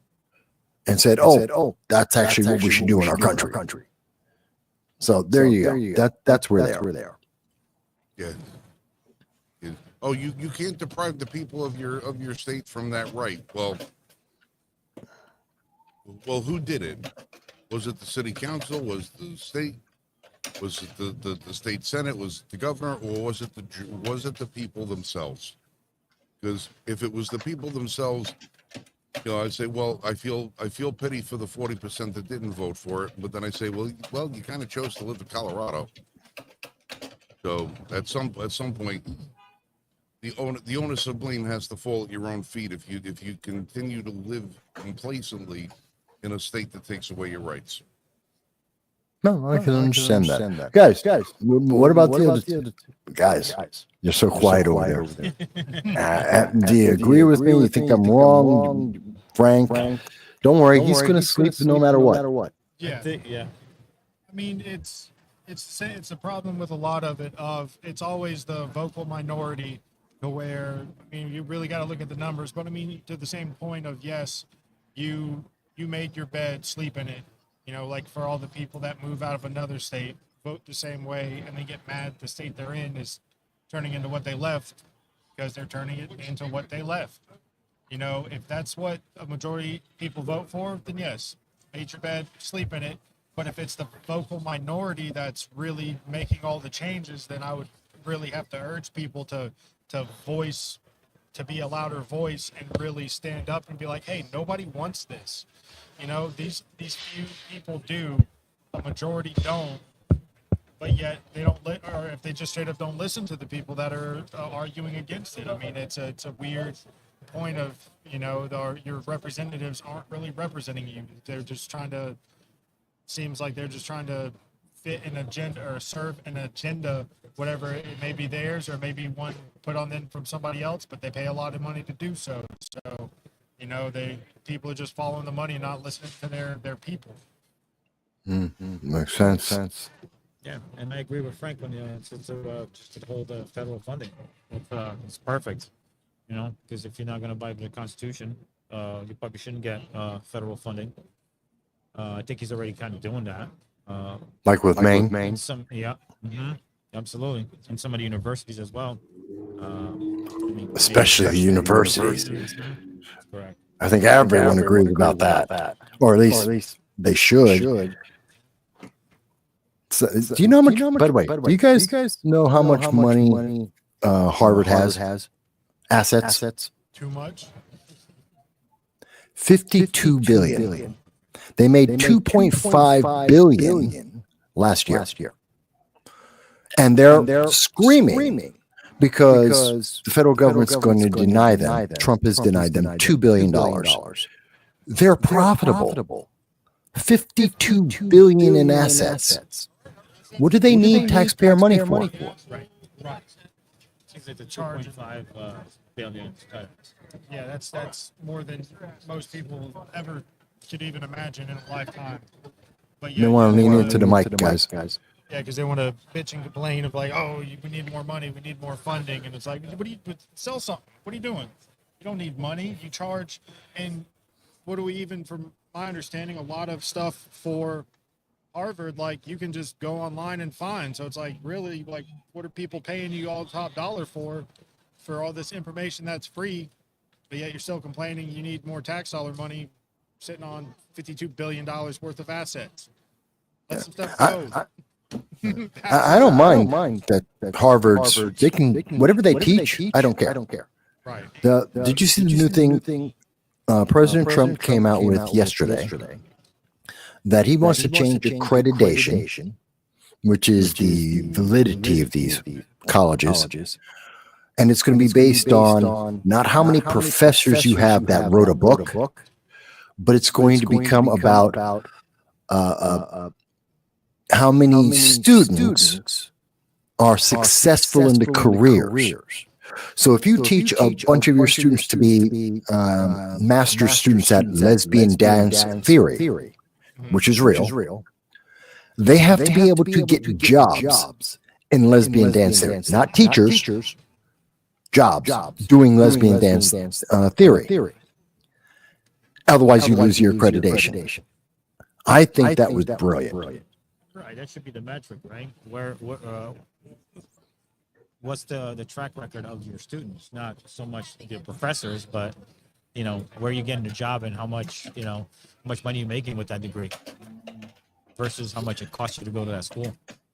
Well, I can't say the money. I mean, if you want to do lesbian dance theory or Africana studies or basket weaving, and you make $1,000 a year at it, and you think that was worth a $100,000 6 years education, fantastic. I just want to see you get a job outside of academia. Because now, right now, they've got it like it's like a virus. The teacher trains the student to do this, to spout this useless stuff. And the only place that student can go with it is to another school to teach a bunch of other students the same useless nonsense. It's not productive. It doesn't help the economy.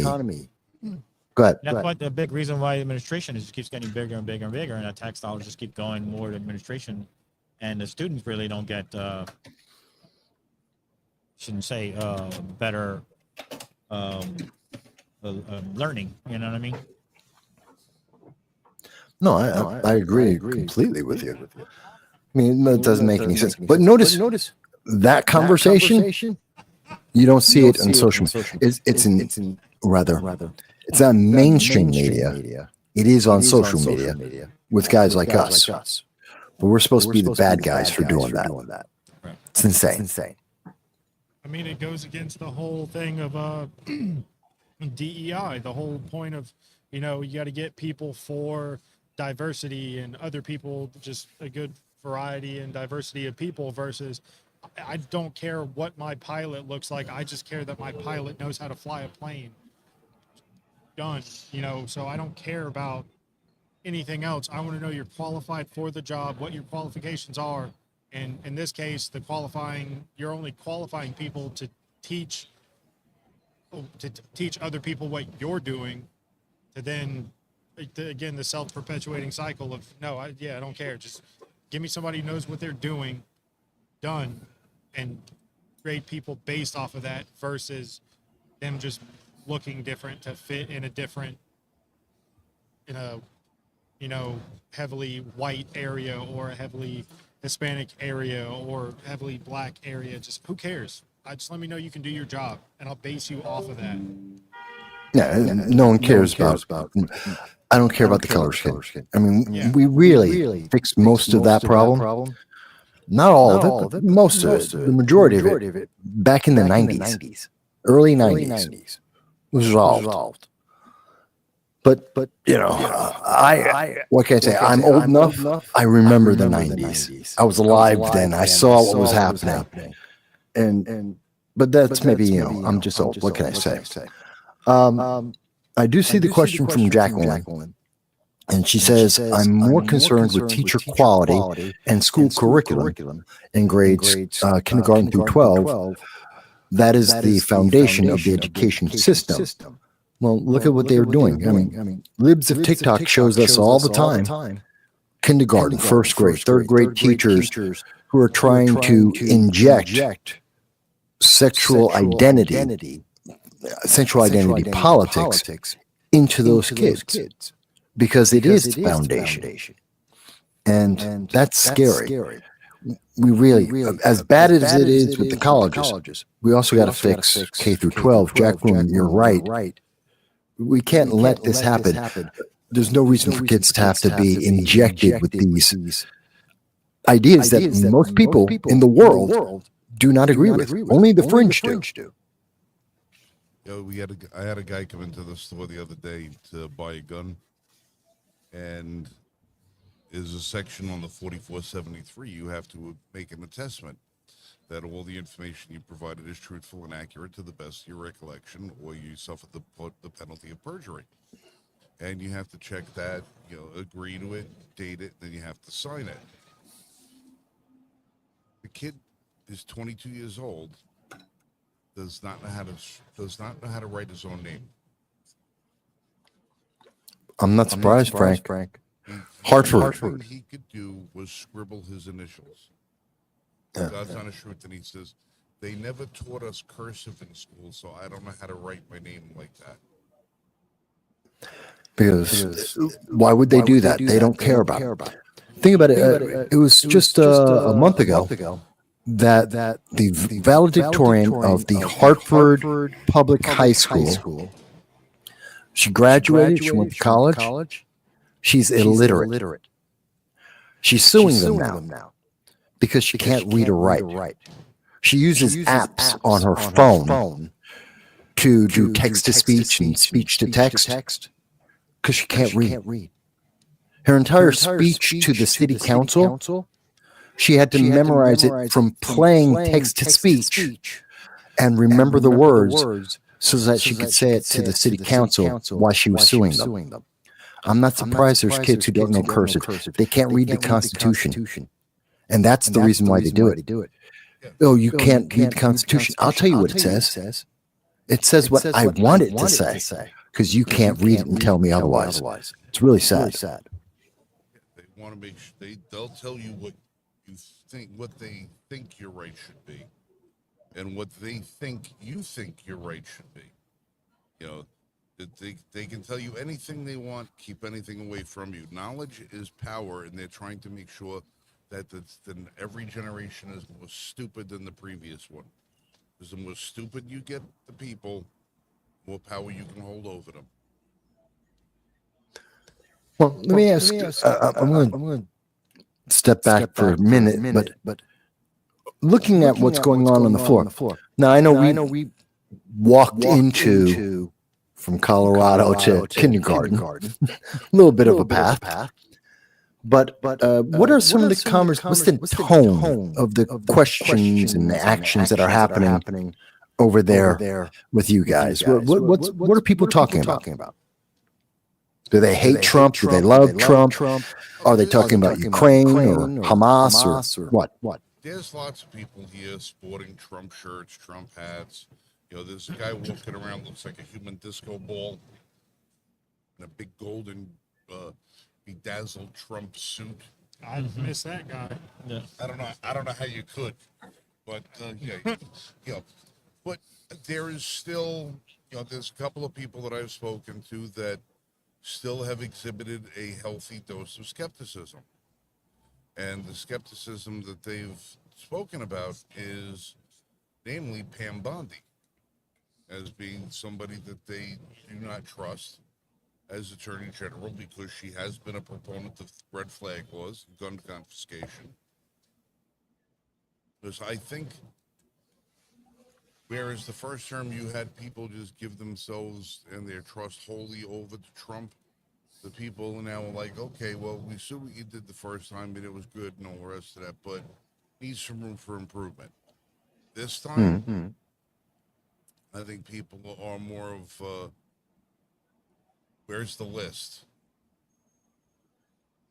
Where is the list? That's what they, that's the idea. And that seems to be for just about anything. Whether it's based on the tariffs, based on the Second Amendment, freedom of speech, this and that, everybody's pretty much saying, where's your proof? They don't care about the 1,600 executive orders. They don't care about the record number of questions that he's answered while he's in the White House. Everybody wants to know pretty much the same thing. When are the crooked, evil bastards who tried to destroy this country going to get prosecuted? The people in this country, and I think especially in the Second Amendment community, knowing how we've been persecuted by the law in this country, they are not going to feel that essence of freedom until responsible parties are held to account. And that's where I think people are. They're reserving a certain amount of trust and saying, where's the evidence? And they're also reserving a certain amount of patience, saying, we only got so long before we start really making a stink over things. All right, some of the people I spoke with on the floor, they seem very supportive of Trump, but everybody has a little bit of a skepticism as to, well, we'll see. Kind of. That's what I've been getting a lot when it comes up. Like, yeah, support Trump, but how about this? How about that? Some people are kind of like not sure. Like they support him. Trust but verify. Yes. That's the feeling I get with a couple people that I spoke with here in the show. Dalen? I haven't even really been hearing anything about it. I didn't see the golden man in the suit, surprisingly. Did see someone dressed like a You did see the Oompa Loompa, yeah. That's impressive, but That's unusual. yeah, Frank didn't see that. like, I didn't see like that. original Willy Wonka, not the new one. Like I think he was for the G-Force booth or something. But yeah, it was interesting. But I've kind of just been talking with reps and this stuff about products and stuff like that. I haven't really been any kind of Okay. kind Okay. of political or socioeconomic stuff. If the Oompa Loompa, first of all, good choice. Go with the original Gene Wilder classic. But if it's an Oompa Loompa and you said it's G-Force is a chip for computers that graphics. So you let you do your video and let you play your video games. Not NVIDIA GeForce. It was either it was GF. I think I know they're here. Something GF. I forget which specifically. I know they do like triggers and stuff like that for like Glocks and ARs and stuff like that. What's that got to do with the Oompa Loompa? I think just to draw the eyes. That's exactly what we're talking. Is like, what does that got to do with anything? I mean, it makes sense if it's the video. If it's the video chip, yeah. Yeah, it most certainly was not NVIDIA GeForce. No, that Okay. Was, yeah, it just I look up, I see a Oompa Loompa, and I'm like, okay, that wasn't on the bingo list for the NRA event. Yeah, that gets me. All right. I'll let you guys talk for a little bit. I'll be right back. I want to get something to eat. I haven't eaten in quite some time. I don't need it on camera. We're coming up on our 3-hour threshold. Oh. You are? Oh, yeah, 2 minutes. Yeah, 2 hours and 58 minutes. We actually made a 3-hour broadcast out of this. Unbelievable. That's easy. Might not. Well, this wasn't. Maybe it's easier on your end. All you had to do was sit down and plug and push a play button. That was it. This end over here was a little bit more difficult. Hey, nice rack. All right. Before I get yelled at, before I get yelled at, I'm going to switch cameras. I'm going to show you the nice rack I was commenting on. All right, so when someone walks by and you hear me yell nice rack, it's because somebody just walked by with that. So They are quite impressive. size does matter. So before anybody complains that I made some sort of a sexist comment, you know what that was about. No, they want to clip that and be like, see, told you. Yeah, those NRA guys, they're pigs. They're pigs. That's what they are. No, guy holding a nice pair of synthetic antlers just walked by. So Yeah, They were nice. yeah, it was. we go back the other way. Okay, get your last 30 seconds. What you going to say? All right, listen. Tomorrow we're going to be on 3 to 6 again. Tomorrow, I think I would like to maybe tomorrow night, if possible, try to do a little bit of extension of that 3 hours, because now that I know it's 3 to 6 and I can't screw that up. We're gonna have a bunch more people on tomorrow. We got a couple of surprises I've been working on. Hopefully we can get them to come true. NRA event. Listen, if you're in the Georgia area, you can make it to the arena. Come on down and see us. We still have a Henry Lever Action Golden Boy that we're raffling off, $10 a ticket. Hope to see you guys down here. The show is great. People are great. Parking is expensive. God, it's so expensive. Yeah, so if you're going to come down here and you're going to enjoy the day, find a lot a couple of miles away and take a cab over. Save yourself $20 or $30. Believe me. You're not gonna. You're still paying Yeah. $20 for any lot within 5 miles for the day, and not including not including whatever the fare is going to be for the taxi or the Uber you take. So Yeah, maybe it's still going to be expensive regardless. maybe I'm just used to finding a parking spot and being lucky and not having to pay a toll for it. But well, plus we're also we go to SHOT Show. You park your car. You don't take your car. You fly into SHOT. You go to the hotel, and then when you got to go back and forth to SHOT Show, you get on the bus. They have a shuttle bus that runs you back and forth to the Maybe they should have a shuttle bus here. That'll solve that problem. Park at the hotel and just shuttle you back to NRA show. Well, it's not the Las Vegas Strip yet. Right. No. Correct. Atlanta is a very confusing city. Yeah. You guys got to do something about your highway system. It's like three octopuses having an orgy. It's weird. But it's a beautiful city. You have two skylines here, which is weird. It is interesting. There's two skylines in Atlanta. I never saw that before. It's one skyline over here, and then you drive out. You go, oh, leaving the city. No, it's another one. There's right another there. city right there. No, Yeah. it's another city. No, it's the same city. Yeah. But listen, Vass, I cannot thank you enough for being a part of the show with us today and helping us out. I really do appreciate it. No problem. Tomorrow, Mike Marshall is supposed to be with us tomorrow, so hopefully we can get him on board. If we haven't seen him on the show for quite some time, his schedule has been a mess. I'd like to say thank you to Richard for being here today and for Dalen for being here today. I appreciate it. Of course. Cutting their teeth on the first show of our inaugural Voices of the Two-Way program here at the NRA Annual Meeting 2025. See you guys tomorrow. So, as always, you guys be safe, shoot straight. We'll get you tomorrow, and make sure that you check out Michael Vasquez on No Soundbites Allowed. Make sure you do due diligence and subscribe, hit the bell, and all the rest of that stuff. I have a woman in a chair and some questions. Radio, All right, guys. We'll talk to everybody YouTube, later. Facebook. I'll now be able to respond couple different to the 63 places. text messages that I've gotten while I've been sitting here. All right. No. Just online Good night, radio. everybody. Yeah. Thanks for joining us. Good night. Yeah. So that's